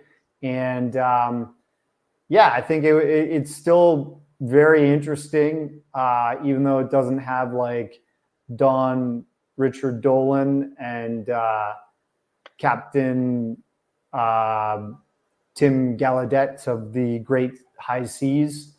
It has Don Darcy and Captain Andy Marcial of the High Seas. So it's just us and a bunch of experiencers, and then this leaker, the UAP leaker, who is linked to CBP and DHS. Which is awesome in a way, because it's a whole different, it's a different twist to the original film, because original film, you're essentially interviewing and kind of taking that role, whereas this sounds like it's more of a personal journey almost, right? So it's literally a journey that you get to take everybody on. So I can see that. I can feel that. Seems like it's going to be something really good, to why I'm going to watch it, because I have to watch it. You know, it's just what I do. But I did want to get into, so we'll talk about the story you're going to tell, Andy, which will lead us into some other stuff, and maybe even give some opinions on Lou Elizondo. Have you guys read his book yet? I have. Yeah, I finished it last week. Okay. Yeah, I bought the audio book the day it came out. A lot of people's books were delayed. I know Dave, I think he just got his book the other day. He ordered it 2 months ago. So physical books. Yeah, but he lives like 2,000 miles up in the north, right? Oh, okay, good. We can make fun of where Dave lives. Great, because I do it all the time, dude. 100 Mile House is the name of his town. 2,000-mile house. No, I don't know. And his infrastructure, I told him, is akin to that of infrastructure from the early 1900s, because it doesn't take much for the whole town to lose power or to internet to go down. There's one road that goes right through it. So they had an accident. A car hit a pole, and then so that shut down everything right up that line. The entire town got shut down. I'm like, geez, Dave, come on, buddy. He's off the grid, and that pole took him really off the grid, eh? Yeah, exactly. And so I'm like, okay, I could probably see myself filling in for him a lot this winter, because don't let it have a snowstorm. Oh my gosh, then he's really in trouble. So yeah, he's invited me up there before. He's like, drive up and come visit. And I'm just worried like his neighbor Sasquatch is gonna like get me, because they're just traipsing around there. He says he's like seen them all the time. Exactly. At the end of his driveway. Exactly. He showed us on a map. We looked on a map, and he was showing us his Sasquatch spot and all the other areas. All I could really notice is that he's surrounded by nothing but trees and The guy is literally in the middle of nowhere. And so I'm Yeah. like, okay, I don't know. I'm from California. I'm in Southern California, hour north of LA. And that's not what I'm used to. So I'm like, Yeah. It you takes know? certain type, you know. He's got his land, his family, his studio, his guns, and his Now, yeah, Sasquatch. He's got his Sasquatch. So he's a he's proud got gun owner. company. He just got his gun license about a month ago, I think. So now he's a proud gun owner up there in the north. Now he can defend his land from Sasquatch. Thank you. I said you should have been had that guy. If you're going out there dealing with the big guy, you got it. You never know. I mean, they think the Sasquatch is cool. I don't know that I would necessarily feel that way. And if I had to deal with it, I would definitely have to have some sort of protection just in case. Because we got about 5 seconds left here. The fragrance of a Sasquatch is ridiculous. I wouldn't want to be hanging around with them. Yes, we are back after hour number 1.5. We're on the back end of the interview here with Darcy Weir and Andy Marcial. We've been talking Transmedium Fastmovers and USOs, just different scenarios. Why are they in the water? What are they doing?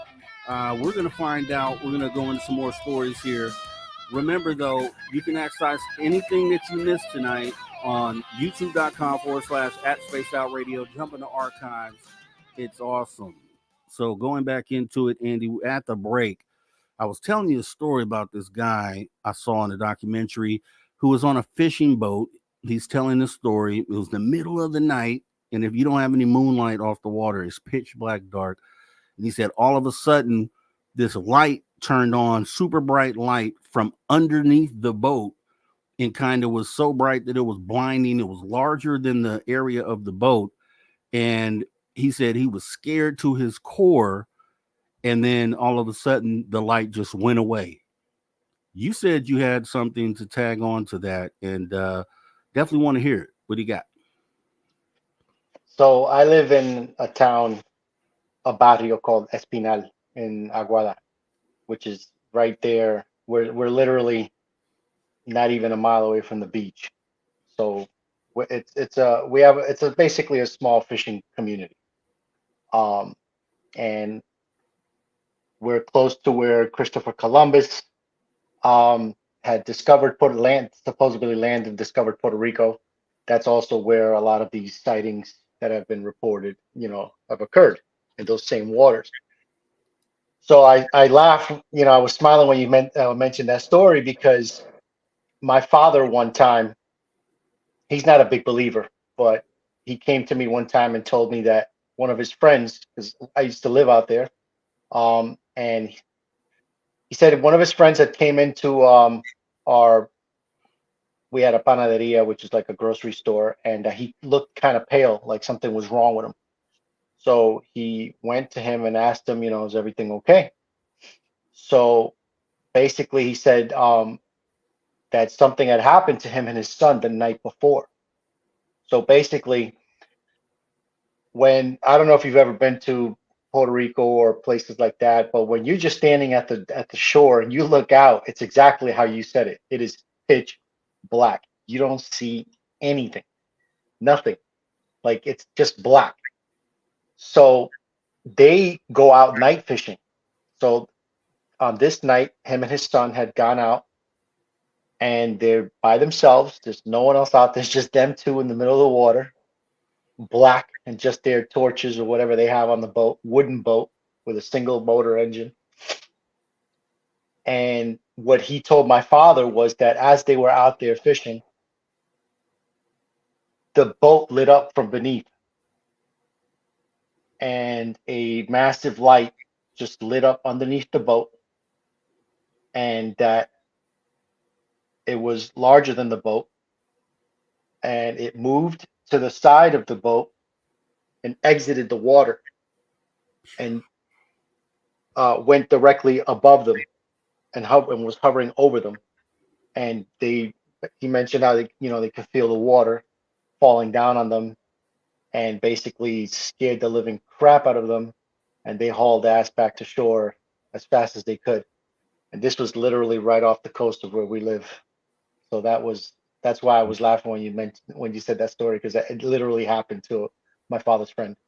Yeah. How do you feel in a situation like that, Darcy? What do you do if it happens to you? You're on just a little boat. You're sitting out there.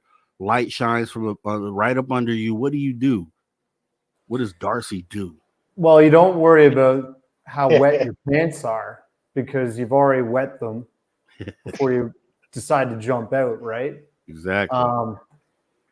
But, actually, when Andy and I were down in Puerto Rico, the first night when we arrived, we're like, all right, we're a bit jet lagged. Let's walk around the coastline here of Aguadilla and get to know the area a bit. Maybe grab a bite to eat or a drink or something. Aguadilla is a pretty cool area. They have like this nice beachside sort of nightlife area.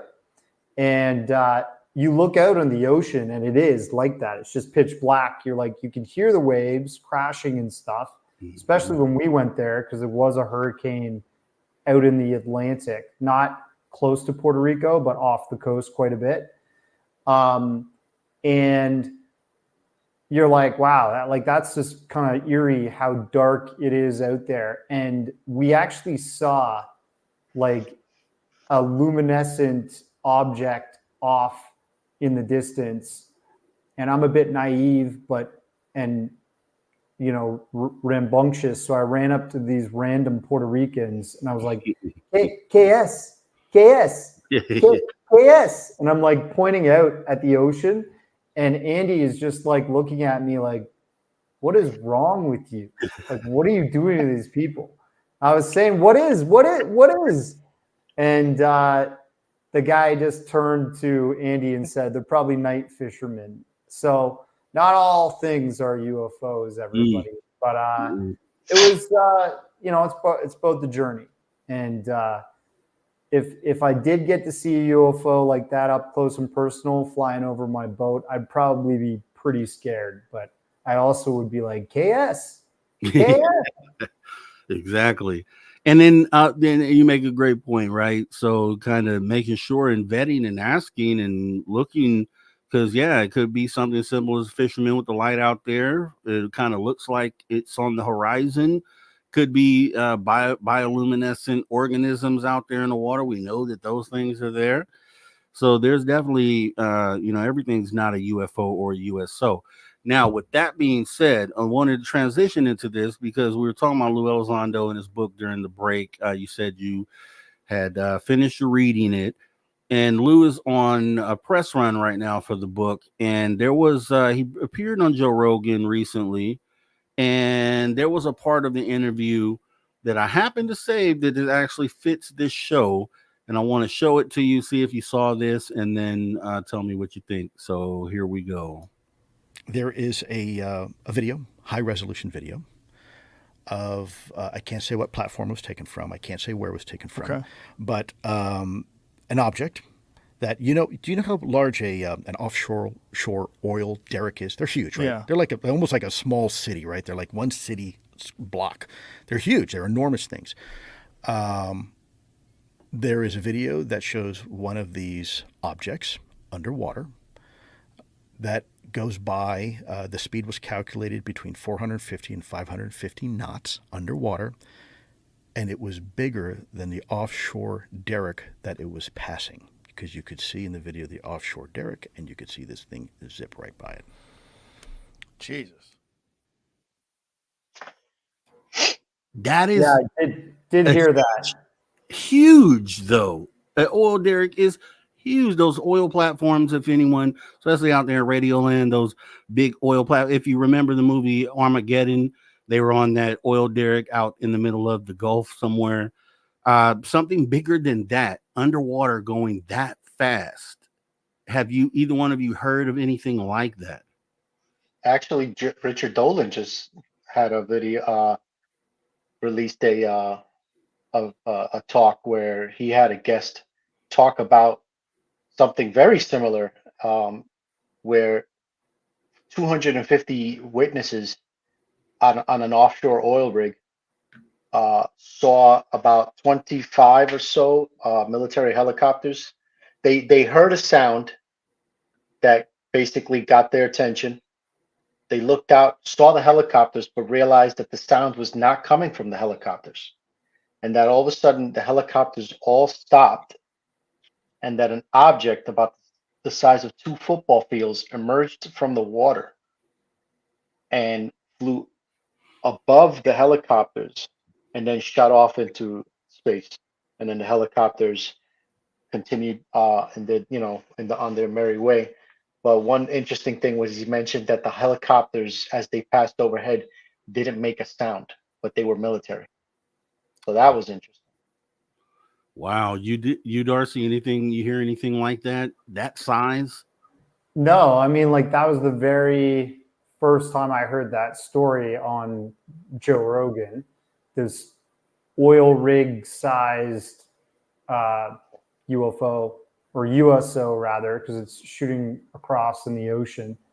But it makes you think of like, again, James Cameron's The Abyss. At the end of that film, this like city rises up from the bottom of the ocean to the surface, and it's got a submarine on it and all kinds of stuff that it's caught on the way.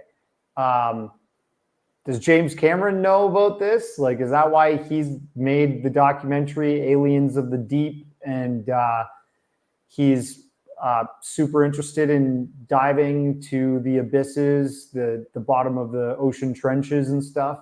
Does he know something? You know, kind of like Steven Spielberg was read into stuff about the Air Force's knowledge of the UFO presence here on Earth. I don't know. But the oceans obviously have some key to this or piece to this puzzle.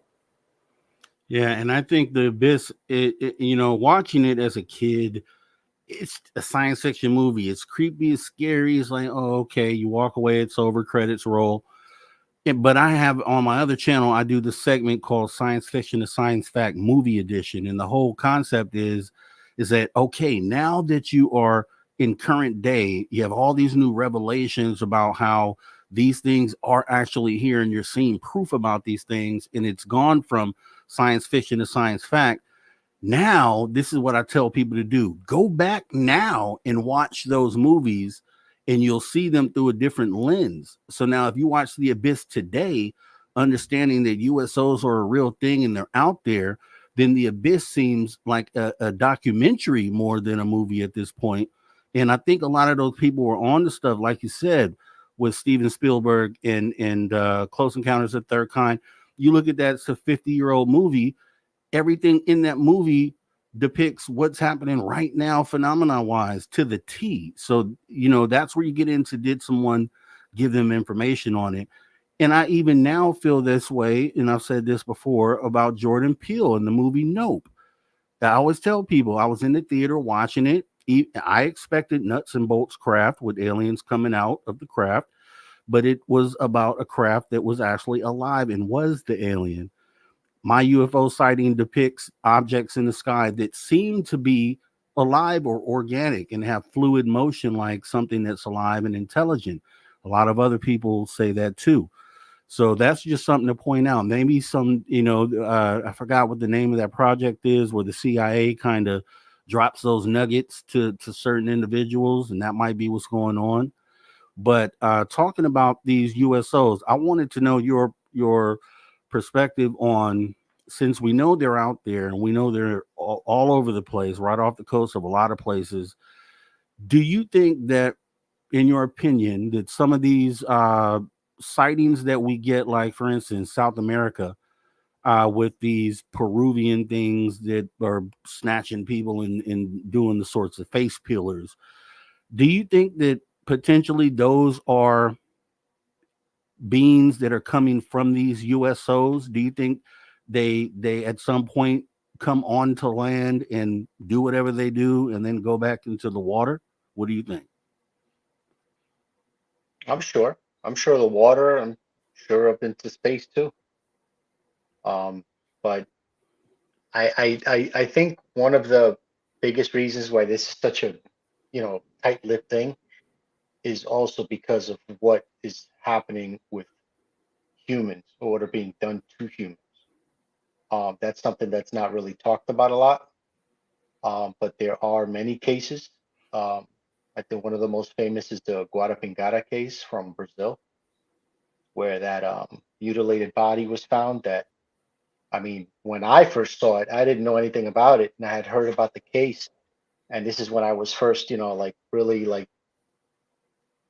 into the subject, new into it and researching. And I already knew about cattle mutilations, and then all of a sudden I come across this, and I couldn't believe the similarities between the cattle mutilations damage to the bodies and the damage that was done to this individual.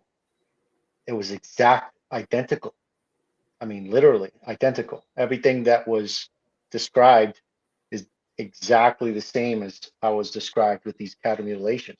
The only thing is that's the only documented case because it came out of a third, not third world country, but out of United States where it's not controlled. They just threw it out there with, the autopsy report and everything, even the photos, unblurred and everything. It was just raw. You could see everything that happened to this individual. But when you think about that, that kind of, you start to understand why certain factions or groups or whoever are pushing to keep it secret, because we're a very proud race. Nothing is above us. Nothing can do that to humans. We could kill every animal on this planet, but if you do it to one person, look what happens with shark attacks. If one tiger shark kills a swimmer, you know what they do? They kill every tiger shark for about a mile radius just to make sure they get the right one. Think about that. That's how we behave towards another creature that attacks and kills just one of us. But we freaking butcher animals left and right with no care in the world. So now imagine finding out that we are that cattle in a sense, or we're looked at in that same manner. We're not going to like that. People are not going to be cool with that. You know what I'm saying? So if there's some kind of an agreement with certain groups that have, for example, like the whole, what was it, that the president that supposedly made that agreement for technology and stuff like that? Yes. What was it, Eisenhower? Was it? I forgot. It was either Eisenhower or Truman, one of the two. So I mean, just think about it. Like there's a documentary by Richard, I think it's Richard D. Hall, Silent Killers. You should watch that. That documentary was absolutely ridiculous because the information that was shared there was, it gives you a whole different perspective of the phenomenon. Yeah, it was Eisenhower, and actually, by coincidence, we're going to have his great granddaughter Laura Eisenhower on the show here on Sunday.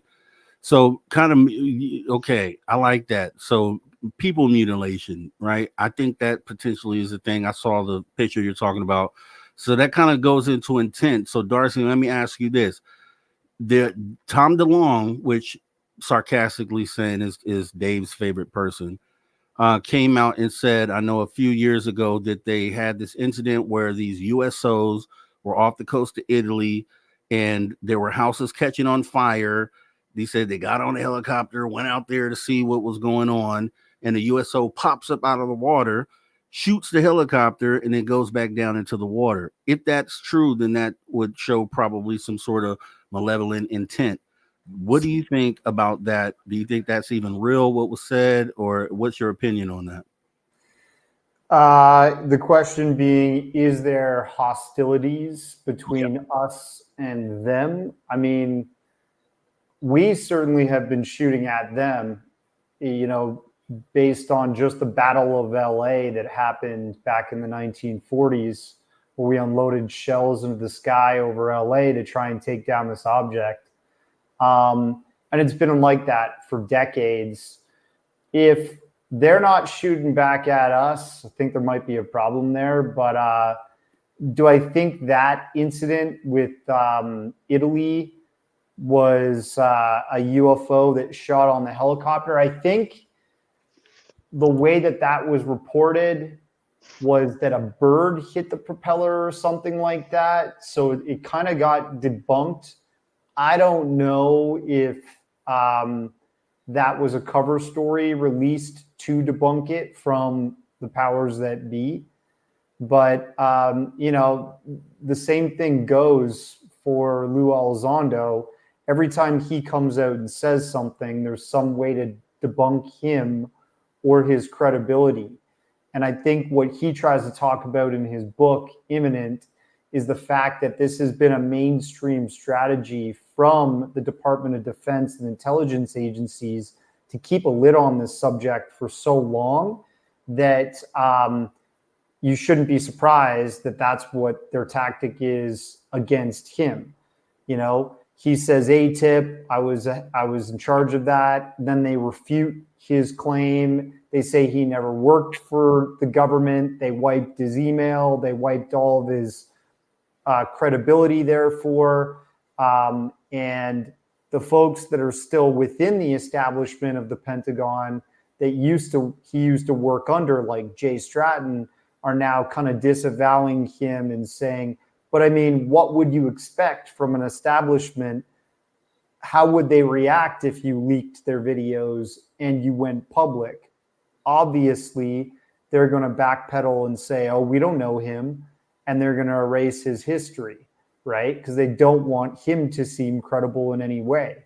So is the PSYOP being carried out on the greater populace? And we're all turning on this guy like rabid dogs, even though he's already had a hard time enough leaving an administration and going to the public with these huge stories, right? I worry about that. I worry that you could be kind of turning against somebody that's trying to do something altruistic, and people within the community are falling prey to that and then calling BS on this poor guy. It sounds very similar to what happened to Bob Lazar. Yeah, yeah. And I'm behind Bob Lazar. I talked to Jim Goodall too many times to not, you know, this is a person that knew Bob Lazar firsthand, conversations prior to him coming out. And it's like, come on, you know, some people are going to lie. Everybody lies. Everybody's lied before. So should you have to live with that jacket for the rest of your life, right? And you're right. So with the whole Lou Elizondo thing, we just talked about this the other day. I don't focus on his personal life or a white lie he may have told.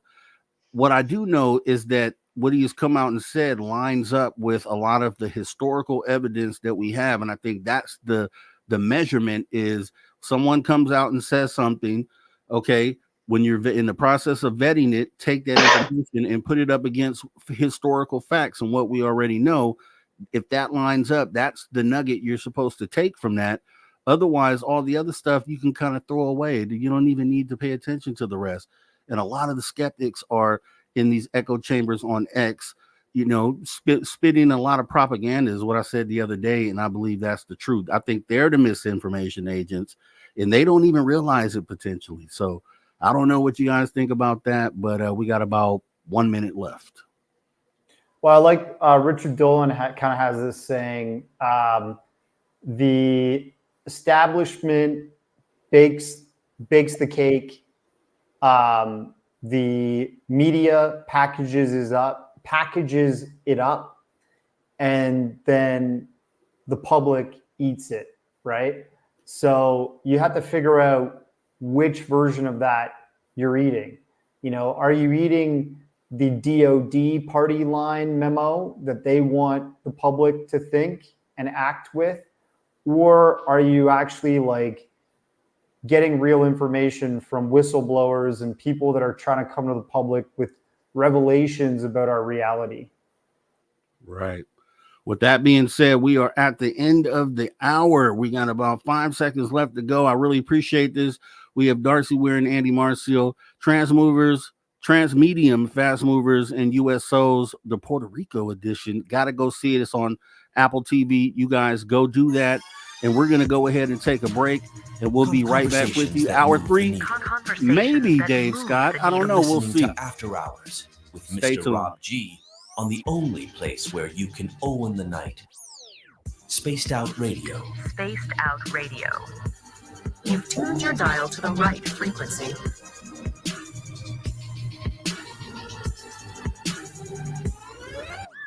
All right, fellas, you guys have a great rest of your night. Got to run this commercial. Take care. You too, man. Thank you. You too. Thank you. All right, later. Good night, y'all. Good night.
Welcome back to Spaced Out Radio, After Hour Edition, hour number 3, to our YouTube audience and our podcast audience as we get ready to come back from radio in about 10 seconds here, guys.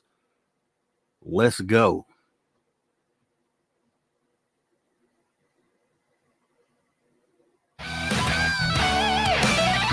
Welcome back to Spaced Out Radio, After Hour number 3. I'm your host, Mr. Rob G, filling in for Dave Scott. As we go ahead and get into the UFO report tonight, I just want to say to all the space travelers, consider taking the next step to joining the Space Travelers Club. You can do so for as little as $5 by joining our Patreon. Consider becoming a member today as we go ahead and get ready to jump into the UFO report. And we have... Let's see. Let's get the music cued first. Last night we had Jax, who was not Brian Bowden, but tonight we're going to go ahead and make sure we get the right music playing for you guys as we go ahead and bring in. Ladies and gentlemen, please have your attention. Dave Scott. I've just been handed an urgent and horrifying news story. And I need all of you to stop what you're doing and listen.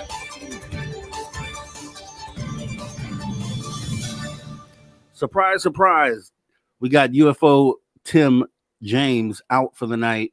And filling in for Tim James is Dave Scott. But I'm filling in for Dave Scott. So look at the irony of that. How you doing, Dave? Oh, I'm worn out and tired. But you know what?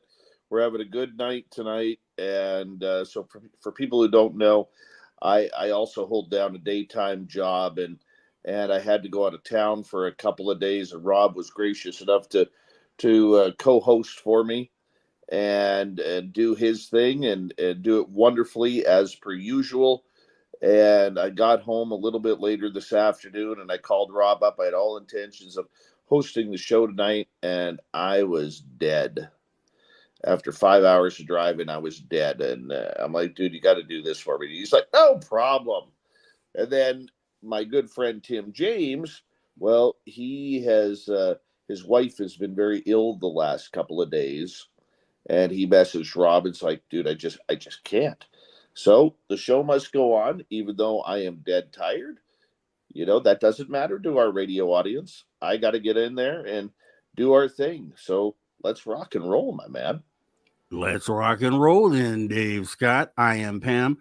What do you got for us tonight? What are we talking about, Dave? Well, first of all, let me just say, shout out to Darcy Weir and Andy Marcial. Fantastic conversation, hours 1 and 2. Transmedium Fastmovers and USOs. We were talking USOs all night, Dave. Those are great guys. Glad that I was able to speak to them this evening. But with that, pushing that aside, what are we getting into tonight? Well, you know what? We're going to start off with some news that happened a couple days ago where Donald Trump was interviewed by veteran podcaster Lex Friedman and was asked the UFO question on whether or not Trump, if elected, would issue a statement on UFOs and whether or not they exist. And, you know, love or hate Trump, don't care. I have no skin in the game being Canadian. But the one thing that I liked about what he said was, yeah, he thinks it's time that he releases it. And he would definitely give it some serious thought about doing it and said, I will do that. Now, do I believe him? No, I don't believe him, because it's also come out that presidents of the United States do not have the authority to do something or release information regarding national security, which right now UFOs fly under the radar with.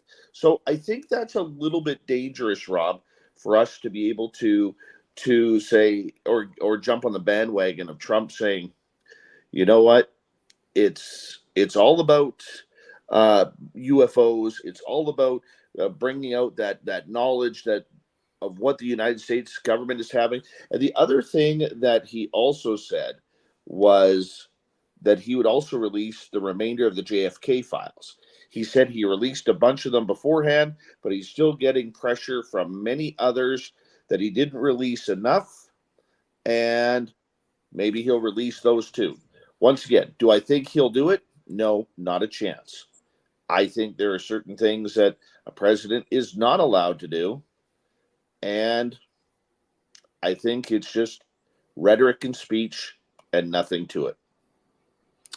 Yeah, you're right, Dave. And let me go and take a moment to toot my own horn. This is me tooting my own horn because a few weeks ago, I did a show where before I had Drew Banky as the guest. The show was UFOs and Politics was the title. And during that conversation, I said, okay, what if one of these presidential candidates went ahead and pulled the UFO card?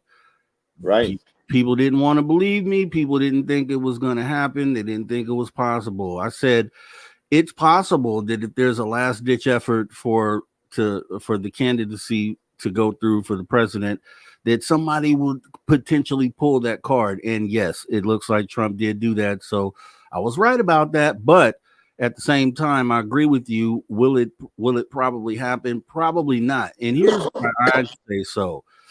It's disingenuous to play that card and act like you're going to do it when Donald Jr. asked him in the interview a few years ago if he would do it and or if he knew anything about it, and he kind of hinted that maybe he had been briefed, but then he turned right around right after that and said, but he didn't believe there was anything to it. So well, that shows no intent, probably. And in the UFO community, there's a lot of argument right now saying, man, you had that opportunity 4 years ago to do it and you didn't play it. And I remember that conversation with Donnie Jr., who asked specifically about Roswell, saying, can you release what happened at Roswell? What do you think of the UFOs that are flying over? And I'm paraphrasing there. And Trump said, I don't believe in anything up there. However, we have great pilots with a lot of experience who say they've seen things, and I trust what they say they have seen. And but personally, he said he didn't believe it. And now all of a sudden he is saying that he is, potentially going to release it. Maybe he is paying attention to what the public knows. We know there's a lot of people that he is close to in the media, people who like talking UFOs. Okay, what's his name? Bowtie guy, Tucker Carlson. He likes talking UFOs.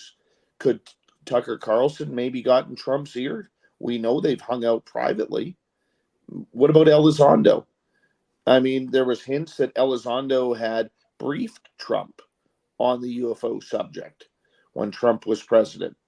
If that truly happened, maybe Elizondo has continued to be briefing Trump. There was talk and rumor, and I don't know if there was any legs to this, that Elizondo was planning on running as a Republican, but never did for this coming election cycle. So we have to go through all of these things and think, okay, there's a pattern here. A lot of people around Trump are into this conversation, okay, and they are into UFOs. Now, would he actually do it? I don't know. What were the reasons behind him creating Space Force? I mean, we heard the political reasons. We even heard Ted Cruz talk about space pirates. Well, if it isn't Russia, and it isn't China, it isn't the Middle East or any other sworn enemy, I don't know about you, but do you see ships sailing in the sky with big pirate flags on them? There's my cat. Do you see pilots running around looking for space pirates up in space? I don't know. Well, to be fair, he gets a lot of credit for creating Space Force, but Space Force has actually existed in some form since the 90s, as they put out a booklet for the outlook for the year 2020 back in like 1990 something. So, I mean, they were already an entity, but now he did. But they weren't their own entity, Rob. That happened under Trump, right? Okay. So what was the previous Space Force then? There wasn't. It was all commanded under the United States Air Force and the United States Navy. I did a show on this actually. I had the pamphlet that they put out, the outlook for 2020. Let me see here. 1986. DG says it. There definitely was. And I'll try to find it if I can during the show. If not, and we'll just move through it. But yeah, they did. They put out an outlook for 2020, and I read through the booklet, and it just had, it was like a 20-year forward outlook on the types of things that they wanted to do in space. And it covered things like nobody being able to claim things in space and things of that nature. I'm sure somebody. There's rules to space, that it's like nobody can own the moon. Nobody can own space or claim space as their own. That's a United Nations thing. But as far as Space Force is concerned, that was brought in by Trump. But I mean, we're getting into semantics here. The idea though that I don't think he will. I think he, as well as I do, he's very blustery. He says a lot of things out there. I don't think he's going to release any UFO files or anything like that. That's for sure. Yeah, I doubt it. That's like I said. I mean, he said he didn't believe in it, but you're right. I mean, somebody could be in his ear since then and maybe convinced him. But as the president, I would think you're getting the top data from whoever's briefing you as president. So I don't know that someone, a third party could sway your decision if you were actually seeing the actual briefing documents in the Oval Office. So I just felt, and the reason why I just brought that up is because, it just, at one point he said that he didn't believe in it. And then here he gets asked a question, and then he's like all into, yeah, he's going to do that and make that happen. So to me, it just seems like taking advantage of the situation that's going on right now. The fact that these things are here and we're having this conversation, and there is an interest out there to uncover what's going on. And I just see, but on the flip side, I feel it's smart to do that, because if your intent is to uncover that information, that's what we need and what we want. So if we can get somebody in there that would be willing to do that, I'm sure there's a lot of people that'd be behind that. So, well, it's going to be interesting too to see if Kamala Harris would go down that road as well. I mean, we do and have noticed that currently Joe Biden really hasn't talked about UFOs during his tenure as president. Now, will Kamala, knowing the way the world is, the way the economy is, and inflation and a lot of other stuff, will she do that as well? Will she ignore the UFO topic? That's something that we got to watch as well. What'll be interesting to see is in the future debates as they happen, and they will happen, whether or not the UFO question comes up. And maybe not even in the debates, Rob, but maybe when the candidates are holding their rallies, and the media is allowed to ask questions of them. Will they get into that situation? Will they get into that conversation? That's the one I don't know. Yeah, I think at the end of the day, I think someone who's going to actually go in won't agree to that, because for one, once you get in there, those powers that be, I feel like presidents, newly elected presidents, go into the office and have high hopes of what they want to do when they go in there. But I think those in those secret agencies, or those that actually control this narrative, kind of, put the word out that, hey, this isn't going to happen, because you see a lot of presidential candidates, they got into office and said they were going to uncover this, and then all of a sudden they go ahead and 180 at some point during their tenure there. And I think it's because someone sits down in a meeting with them and says, hey, look, it's not going to happen. You're not going to release the Kennedy documents. You're not going to do any of these things. And I think that once they get that message, or potentially even they talk to them about what would be the impact of releasing that sort of information, like, hey, chaos would ensue and all these different things, and you don't want that on your hands. And then you get someone says, yeah, maybe I shouldn't go ahead and look further into this, and kind of that's where they stop. Obviously we won't know until we can get some inside information on what those conversations are, but just thinking through things that make sense, maybe, I don't know.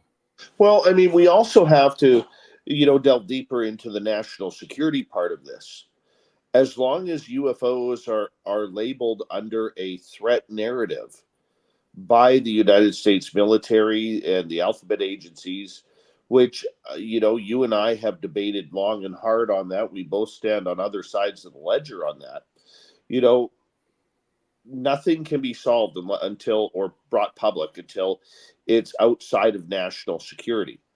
And I don't think UFOs should be part of national security. I know why they are. It's because of the technology.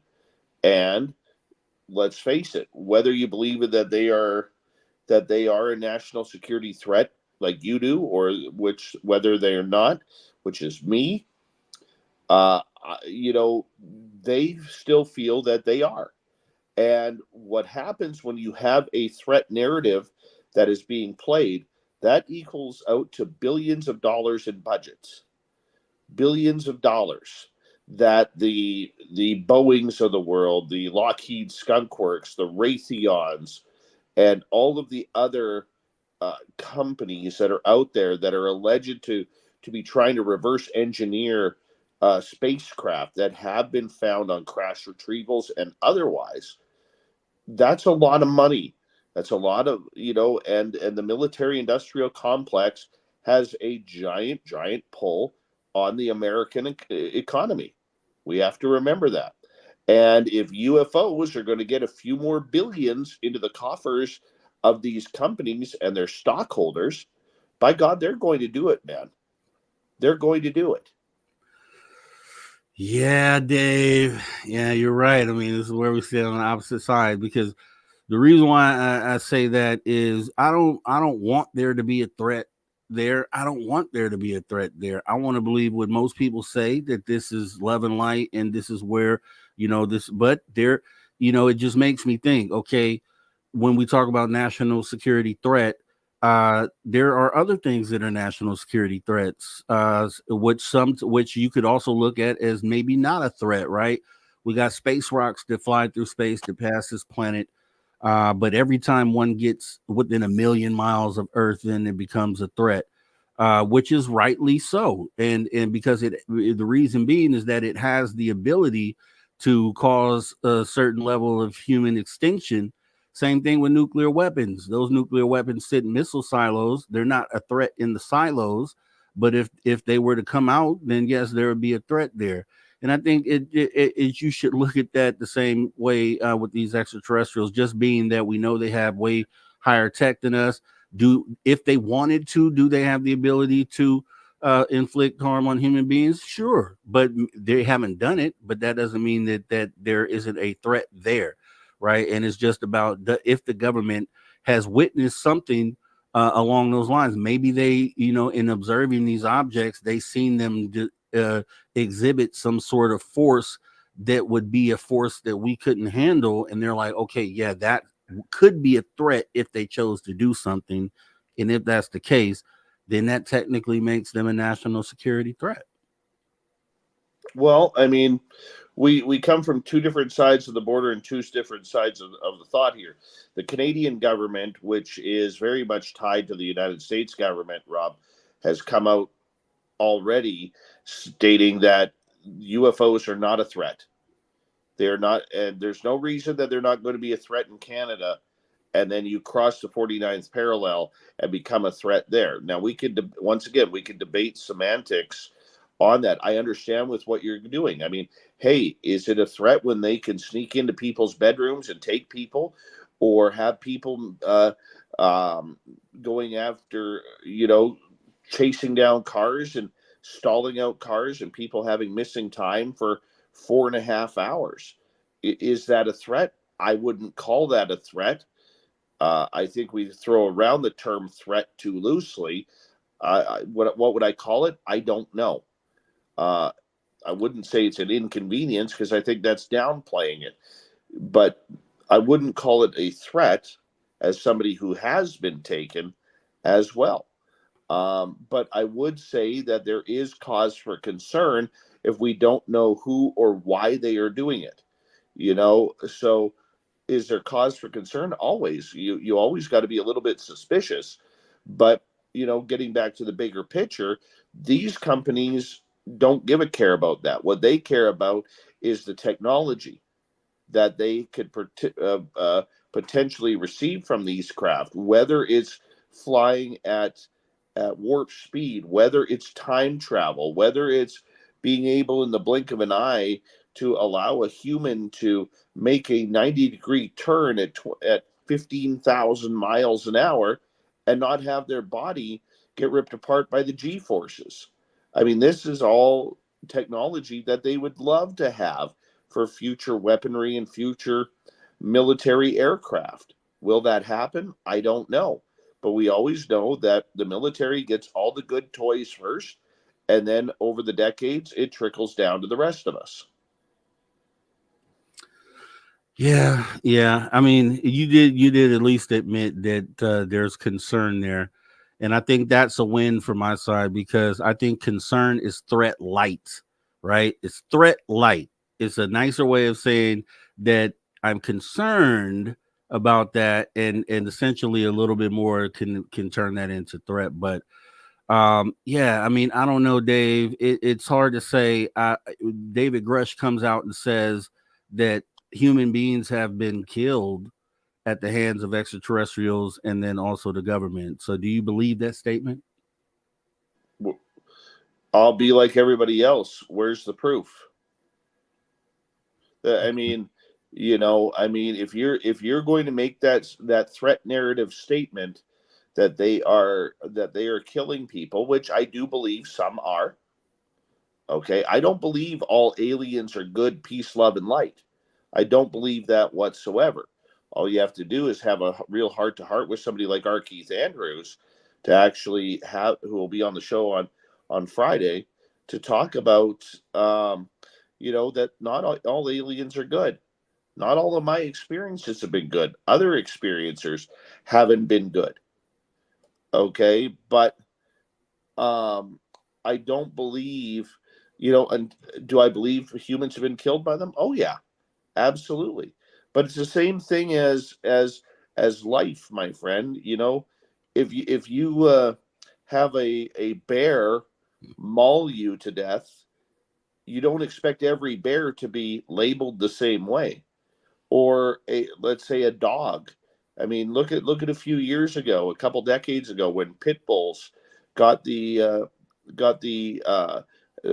put fear in entire generations because a couple of bad owners allowed their dogs to go nuts. Okay, dude, and literally towns and cities were banning pit bulls because of one dog's actions. Is that fair? I don't think so. Yeah. German Shepherds have been on that list. Rottweilers have been on that list. Doberman Pinschers have been on that list. Alien Greys are now on that list. Reptilians are on that list. Okay, like we just can't you know, prejudge. Do I think there's good ones here for the planet? Sure I do. Do I think they're all bad? No, I do not. You know, but the threat narrative still brings a lot of money and a lot of zeros at the end of a 1 or a 2, Rob. And I think that's what we need to be watching. Yeah, I mean, when it comes to that argument, I just feel there's so many other things you could make a threat outside of pretending that extraterrestrials are a threat in order to raise the budget for the military. There's actual threats right here on the planet.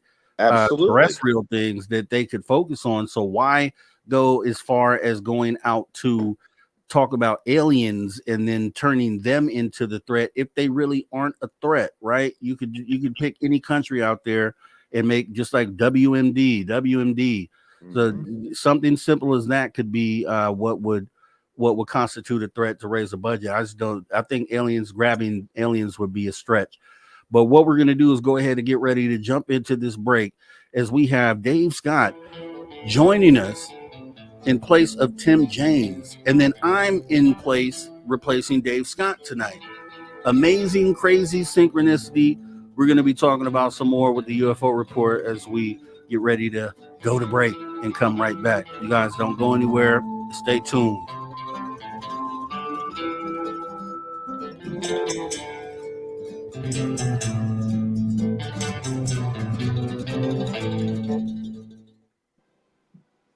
Alrighty, McTidy.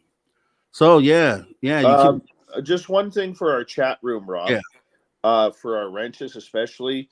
I was reading the chat room when the minute I mentioned the name Trump. Just because I mentioned Trump doesn't mean that we can always go all political in the chat room. No politics allowed in the chat room. Unless it is, we only bring up politics unless it's a UFO person. I don't care if you like Trump. I don't care if you hate Trump. This is a non-politics room unless it's Justin Trudeau. Then go all at him. That's the only rule that I've had for years. And as we get closer to election, let's try and respect that, guys. Thank you. All right. And Paramar says he thinks the threat narrative is just being used as a tool to drag the U.S. government into coming clean on the UFO topic. Otherwise, we wouldn't want to publicize because we can't stop them. Yeah. Yeah. I would agree. We can't stop them, but that doesn't mean they're a threat. Okay. I can't stop the deer from jumping into my yard, but I still like them. Yeah. So should you be prepared? Should you prepare yourself for a threat? No, what's the old saying? Do not fire until fire upon. Right. But in the moment, and I feel like in the moment, if you take that route, in the moment that you realize a threat is present, it's too late. And then guess what you have to do? For the ones that are unprepared for the threat, you have to lean on those who were prepared for the threat. And then now you become a burden in a situation where you could have just prepared yourself from the beginning instead of just assuming that there is a threat. But when you see, this is a difference in attitude between, me being Canadian and you being American. I don't worry about what I don't know. I'm not going to prepare for something I don't know what the threat is. Now, if you got, you can prepare for your home to be robbed. And let's say you live way out in the country, not in a city. Okay, you can prepare for your home to be robbed, but has it ever been robbed? Has there ever been burglars? Or you could see people coming up on your cameras wanting to do nefarious things. You're already prepared, and that's when you make it happen. Yeah, you're already prepared, right? You're using the word. You're making my argument for me. You technically are prepared. My words. You are prepared if you just said it. If you see them come up on camera, you're prepared, which means you have your protection or whatever it is you need to thwart off the threat, and you are prepared. However, if you sit up and think you will never be robbed and you can't be robbed, and then you see the people coming up on the camera and you don't have anything in your home to protect you, then you are unprepared in that case. So that's what I'm talking about. I don't know. I've been fortunate enough where I've never had to worry about that, Rob. I know. Me and Darcy, he was talking about you're 2,000 miles north of the United States border, and maybe things like that don't happen out there, and that might be part of it. You know what I mean? Because I come from a place where you literally have to be prepared for threats. I get that. Threats. I totally get that. But when you don't know what the threat is, how do you prepare for it? I understand that, but we do know what the threat is in this case. It's potentially these UFOs. And then, yes, that next question is how do you prepare for that? But are they a threat? I would say we don't know that they're not. So if we don't know that they're not, then you would have to assume that it's possible that they are. And see, that's the whole thing. We don't know that they're not a threat. We just know they haven't done anything. That doesn't mean they're not a threat. So you should prepare, hope for the best, prepare for the worst. Are you prepared for nuclear war? I am actually. I have mapped out some cave systems and all sorts of things to go ahead and go to, because I can't build a bunker because I don't have a bunker. And I think that'd be the smart thing to do. If nuclear war is a possibility, which it is, then you should know where you're going to go.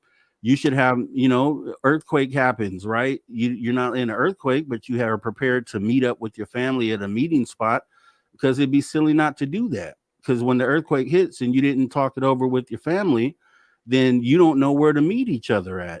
And all of a sudden you're just caught unprepared, right? That's why I used to look at doomsday preppers. I used to be on your side. I used to look at that and be like, why are they doing that? That may not even happen, until I realized that being prepared is just being smart. It's not being a prepper. It's just simply being prepared. You may never need it, but if you do, you're going to be happy that you did, as we come back from break here. All right, welcome back to Spaced Out Radio, hour 2.5. We're on the back half of the show here. We got Dave Scott. I'm filling in for Dave Scott tonight, but we have Dave Scott filling in for Tim James in the UFO report as we go ahead and get back into this. Don't forget, guys, you can go on over to our X and Instagram pages at Spaced Out Radio, at Spaced Out Radio Show. Go ahead and give us a follow over there. We'd appreciate it as we jump right back into the show and finish this thing off. Dave, what are we getting into now? Well, you know what? I'm through 24 chapters now of Lou Elizondo's book, Imminent. And there's a few things in there that have made me scratch my head. Now, once again, I am a big supporter of this book. I have gone on the record numerous times saying that it's an op-ed. It's an autobiography of what he has gone through, and it's his side of the story. But we're still seeing a lot of things in there that are starting to make the UFO world, especially on X, wonder how straight up Elizondo has been. Sure, we have the crowd that is out there that is basically saying, well, he's brought nothing to the table. He's brought nothing new. He hasn't name dropped. There's no evidence. This book is bunk. I don't believe that for a second. That's not what an autobiography is all about. And when you're dealing with things that are this sensitive as a national security, you do have to abide by your NDAs. So I don't agree with the people who are out there basically saying, you know what, this book is garbage, all because he didn't name names or bring up projects or tell us where the crash retrieval sites were. Didn't have clearance for that. I'm okay with that. But there are a few things in there that have made me scratch my head. And Rob, I know you've listened to the audio book as well. You're pretty well informed about it. I found it very interesting on a couple of things. He named names on certain people, like Eric Davis, Jay Stratton, James Lukatsky, just to name a few. However, there are names that are conspicuously missing from that. Number one, his right-hand man, Sean Cahill. I'm very surprised that in the book, he did not mention Cahill's name at all, especially when Cahill was, I believe, the chief warrant officer on the USS Princeton when they were picking up all of these Tic Tacs during the Nimitz incident. And Elizondo spent a lot of time talking about the Nimitz incident in his book. And what really caught me off guard was Elizondo and Cahill are best friends. Now, I'm not trying to create drama here. Maybe Cahill said, hey, keep my name out of the book. It may be something that simple. But what doesn't make sense on that is that Cahill is very public about UFOs. He's gone on News Nation. He's been on other news shows talking about UFOs, never mind podcasts, YouTube channels, and other radio shows. He has done his publicity tour in backing as a UFO expert on what he saw being part of the Nimitz incident. And I found it very strange that his name was not brought up in the book. The other couple names that I felt were very interesting that were brought up, or not brought up, I should say, is Kevin Day. Kevin Day has been very public about being the radar operator who ordered David Fravor and Alex Dietrich to fly their FA-18 Super Hornets over towards the Tic Tacs to try and intercept them. That was not said whatsoever. Okay, he did not mention Kevin Day's name. I don't understand why he wouldn't if Day has already been public about it. Look, I understand, like, if you're writing an autobiography, Rob, and let's just say you and I have a story. Let's say you and I get abducted by aliens in Las Vegas, okay, during an SOR fan party. And you're like, look, man, I'm not saying this on SOR. I don't know what happened. I'm not comfortable with it. Dave, I know you're writing a book about your experiences. I really don't want you to mention my name in this. Okay. Then I keep it out. But if you all of a sudden, Rob, went public with it and you came on SOR and said, you know what? I had this happen. Dave and I, we decided during the fan party, we were driving out towards Area 51. We had this beam of light come over us. And the next thing we know, we got 4 hours of missing time. And all I can have recall was of a gray face, the face of a gray alien in my head. Okay, you've gone public with it. Why would I not mention your name in that experience? So I found it very curious. And if we're lucky enough to get Elizondo on this show, I am going to ask him that about Cahill, about Kevin Day, and the other one is Kit Green, the scientist. He used Kit Green's alias, but Kit Green has been very public about it too. You know, so I'm not quite sure why, maybe he didn't get permission from them, or maybe he didn't want to mention them to give them credit. I don't know what it is. You know, the other thing that I found very interesting about Elizondo's book, well, I'll let you respond to that first, just to get your thoughts. Yeah, no, definitely. I would just look at it like you said. Potentially, he didn't get the clearance from those individuals to use the name, but he could have used pseudonyms, just like he did for Kit Green, right? He could have done that, or and this is no shade at all, actually.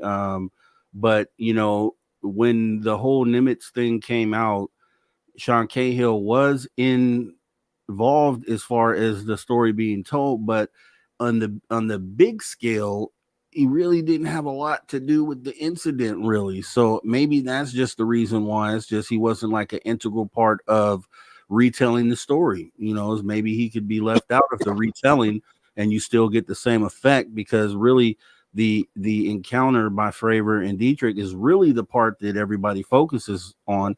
Even though Kevin Day played a huge part in that, he's the radar operator. He spotted them before the incident. He tracked them. He did.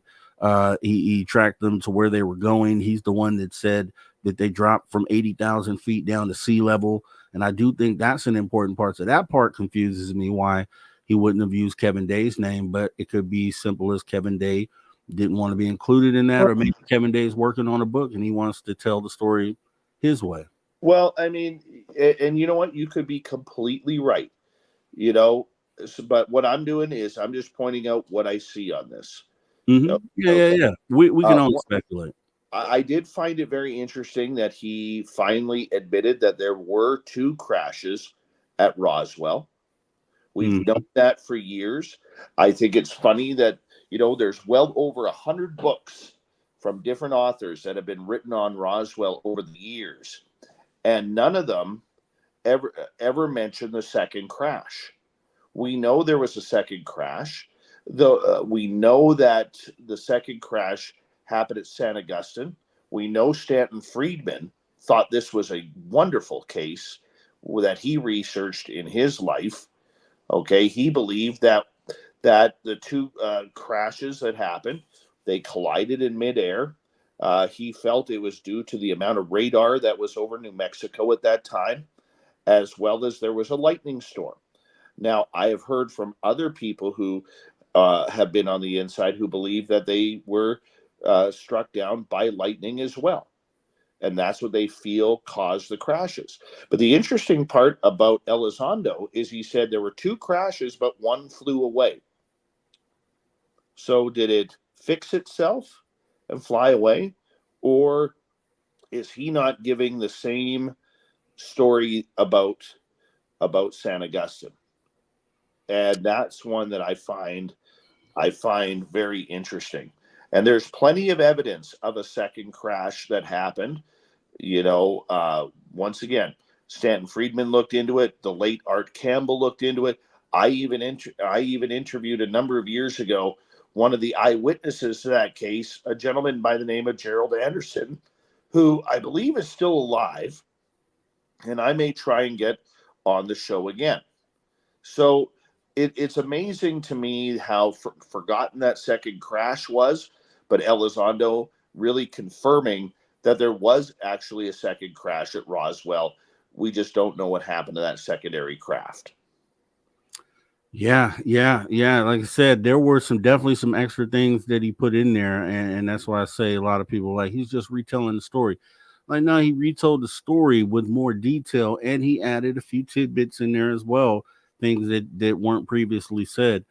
As far as Roswell goes, there was a funny thing about that. Another thing that kind of backs up that story was if you've watched the David Altman was just on recently, casting producer for the Alien Encounters Fact or Fiction. And I watched that series, and there were, within the 7 episodes, without spoiling everything, there were 2 people on episode 1 and I think episode 7. 2 individuals, one guy in episode 1 had actually gone to the Roswell crash site to search for any crash material, and he took his metal detector out there and he uncovered this little crumpled up piece of metal, which he brought in. I guess they tested it. They found out that it was actually 99.9% aluminum, which you just don't find, just doesn't happen. It's in its natural form. And then they confirmed that ATIP in some of those investigations had pretty much uncovered the fact that most crash sites, they find 99.9% aluminum, pure aluminum. And then the episode 7, there was a gentleman that went to the crash site that George Knapp reported on that happened right on the Colorado River in the Grand Canyon area. And they had pulled out a huge piece of metal that they went ahead and tested, and it also came back as 99.9% pure aluminum. And so I think that's going to be some of, especially with Lou Elizondo coming out saying that this crash is truthful. We know it was because they reported crash disk originally in 1947, but other people that kind of dig into it and then putting together the puzzle that, something to do with this aluminum has, they confirmed that this is possibly part of the UFO. So I think I think there's evidence out there now coming out that kind of will back that story up and even probably once and for all just prove that it actually happened. Well, you know what? I hope so. I hope so. Because the more we get moving towards this, the better. And there was one other thing about the book that had caught my attention. Don't you find it funny that Elizondo was very, very polite and talking in high regard about Eric Davis, the scientist from the Wilson Davis documents, and what's the other guy's name? Oh, I just mentioned Jay Stratton, and yet Stratton's wife is going all over Twitter right now, or X, pardon me. Going all over X, basically saying that Elizondo is lying. He never ran the program. I find this incredible that 2 people that in his book he's talking about holding in high regard, and he is getting absolutely lambasted by these guys saying there's a lot of confusion going on here. ATIP was the nickname for OSAP, which was the nickname for something else. And here we are saying, that Lou might not be talking about, might be stretching the truth a little bit. This is what I find kind of funny right now. So we can almost seem to see this disinfo game being played right in front of us, Rob. But the question is, who is telling the truth? Are they all telling the truth just in different ways because they're telling their truth? Or is there something a little bit more shady going on? Well, and John Greenwald came out and kind of talked about this about a week or so ago, that from his outlook, with being able to pull FOIA records and showing that some of the DOD and Susan Go, as a matter of fact, and some of these people who said he wasn't part of the program, that it seems to be some disingenuous stuff going on both sides. And John Greenwald was just like, hey, you guys should probably be questioning both sides of this conversation. Yeah, but Stratton's wife, if we could take the source from a story or a set of tweets from David Lanier, a researcher who said he talked directly with Stratton's wife, she went on to say that Lou had Harry Reid basically cornered, saying, sign this letter that I ran the program. And she even went on to claim that Harry wasn't in the right frame of mind, the former senator of Nevada, saying that he wasn't in the right frame of mind because he had, quote, end quote, cancer brain going on, or chemo brain, one of those two going on. I mean, that's a horrible accusation, It is. And I'll tell you what, when Tim was on Monday with the UFO report, we kind of went over this, and truthfully, it's got a lot of gossip. I feel that part of the conversation doesn't matter. I don't really care who lied about ATIP. I don't care who lied about Harry Reid. I don't care about any of that. Only part that I care about is the information that's being brought. Let's vet that. So the UFOs, the claims that he's making, all the did he do this or was he part of that? That same thing people go through with Bob Lazar, and so they try to discredit the information that he's giving because they say, oh, he lied about this, lied about that. I think that those two things could be separated, and you look at the evidence that's brought forward, and the way you do that is you weigh that against things that have happened historically and see, do these things line up? They do. And then save the gossip for over here, and you can gossip all day long about who lied about what.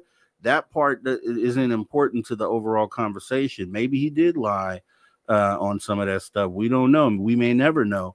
And who's going to spend so much time of their lives trying to sift through that BS to for what? What's going to be the end result? Oh, okay, he lied about that. Okay, you prove. Okay, then what? Then what happens? Now, do we throw out this stuff over here because you proven him to lie about this? And I think we have to stop mixing those two things together, treat them as two separate things. And if you like gossip, entertain yourself with that stuff. But if you're trying to get to the truth and figure out why these things are here and what these things are, then you pay attention to the stuff over here. You know what I mean? Now, the other thing that I think Elizondo held back on his book, because I know we only got about 5 minutes left, was his relationship with the Stars Academy and Tom DeLonge. I thought he held back. I've been told information in the past regarding why Chris Mellon, Lou Elizondo, and Steve Justice all quit at the same time. But I found Elizondo really being a little bit light on DeLonge, considering the stories that I have heard from behind the scenes. He did go on to say that, that he was promised to live in one of DeLonge's mansions when he moved to California, and that never came to fruition. Him and his wife Jennifer were living in a trailer and in an RV park, and I'm pretty sure it was a pretty nice RV, because I don't think they would be shacked up in something that's 30, 40 years old and about to lose an axle. I don't think that's it whatsoever. No. But he did go on to mention that he knew he had to move on when DeLonge cut his salary in half. And I thought, okay, that's interesting. Why are you not talking about some other things? About the shares. You put in a lot of money into the shares, because he mentioned that in the book. And your shares are now worthless. They don't even qualify to be out, I believe, publicly traded now, because the company lost its stature for that. So there's a lot of little interesting tidbits. I remember talking to Elizondo after he left the TTSA And I said to him one day, I said, did you know that I put in 15 different media requests to interview you, and people only got back to me twice? He says, I had no clue, because Tom's sister, Carrie DeLong, whom they also were paying a six-figure salary to do their media and PR, was only allowing interviews that Tom gave the thumbs up to.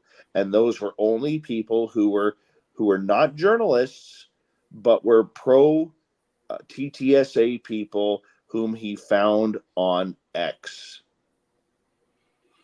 And that's how it played out. Yeah, I mean, I don't see any reason why Lou would not just be fully 100% truthful about the going on between him and Tom DeLonge. I don't think they have any business interactions currently now, so I don't see him, going light on Tom DeLonge to save some sort of relationship that they have, because as far as I know, they don't really, he said that they're still cool, but I don't see them doing business at any point here. So, well, I was once told by a couple different sources that using the name Tom DeLonge in the Elizondo household in front of his wife Jennifer was just as ugly as using racist terms or insulting people of different sexuality. That's the way she got very angry and defensive over that. And when you combine that amount of hatred for a person because you believe they didn't treat you right, I thought he took it very easy on him. Now, hey, DeLonge may have paid him some money and said, hey, man, I owe you this. Let's patch it up and let's be friends again. That may have happened. We don't know. Elizondo hasn't said anything publicly because prior to the book, he's been silent for over 18 months. But what really happened there? People are still wondering, why did the TTSA collapse? After all the momentum they had, why did they collapse? And nobody seems to want to admit that it was DeLonge who caused the collapse. Once again, one of those things that you could care about or not care about. The movies that are based on a true story have parts that are made up in there, parts that may not be true, but they're based off of real events. And we watch them all the time and we enjoy them. So what makes this any different? Why are we don't nitpick those movies about what things that weren't true or not. We just watch it, enjoy the show, and then take what we can out of that. But we're at the end of the show, at the end of the hour. Thank you, Dave Scott, for coming in and filling in for Tim James, the UFO Report, guys. I also want to thank our super chatters. We had Deb from Sacramento with super chat, and I do appreciate that. We also want to thank this guy that you hear right here, Mr. Ron Bummerfoot Thal, the man who rocks us out each and every weekend, and even tonight, as he reminds us to never say never again. Because yes, phenomena is real. Anything and everything is possible. So show your love. Also, we want to thank our viewers online and listeners on terrestrial radio and digital platforms, when and wherever in the world you may be listening from. We appreciate you for tuning your frequency to Spaced Out Radio, where we do what we do best. And what's that, you ask, Dave Scott? What do we do best? We own the night. Remember, this show is copyrighted Spaced Out Radio and SOR Media Ventures Limited.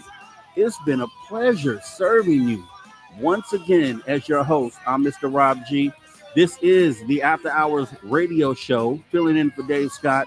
And to all you space travelers out there, it's not a goodbye nor a farewell. However, as we go off air for the night, we will see you next time.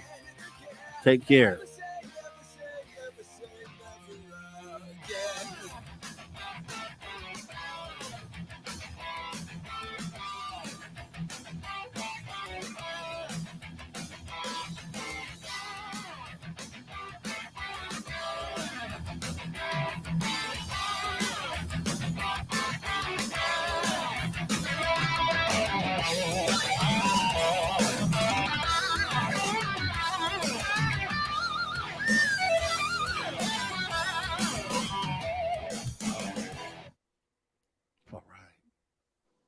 Noise. There it is. There it is there, Dave Scott. Done deal. Done deal, sir. Done deal. Good job, Sweets. Man, appreciate it, man. You know how we do, man. You know how we do here. Spaced Out Radio. You are the man, the myth, and the legend all rolled into one. Yeah, okay. Appreciate it coming from you, man. Appreciate it. So yeah. So now it's time to go to bed. Yeah. Get up nice and early and go back to the grind. Yep. So Dave Scott in tomorrow. I'm sure they want to know. Yeah, I'll be there. All right.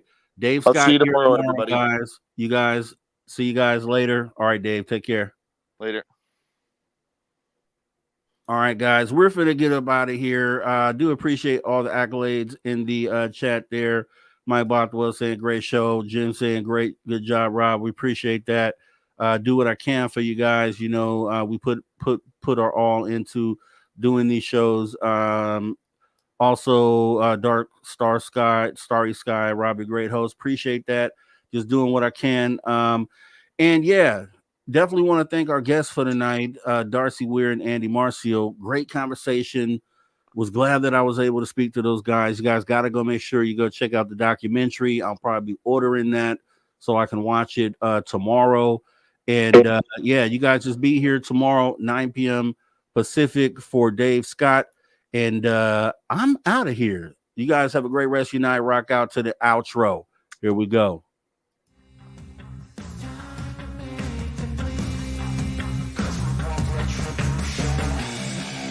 Cause we want retribution. Oh yeah, we want retribution. Oh yeah, we want retribution.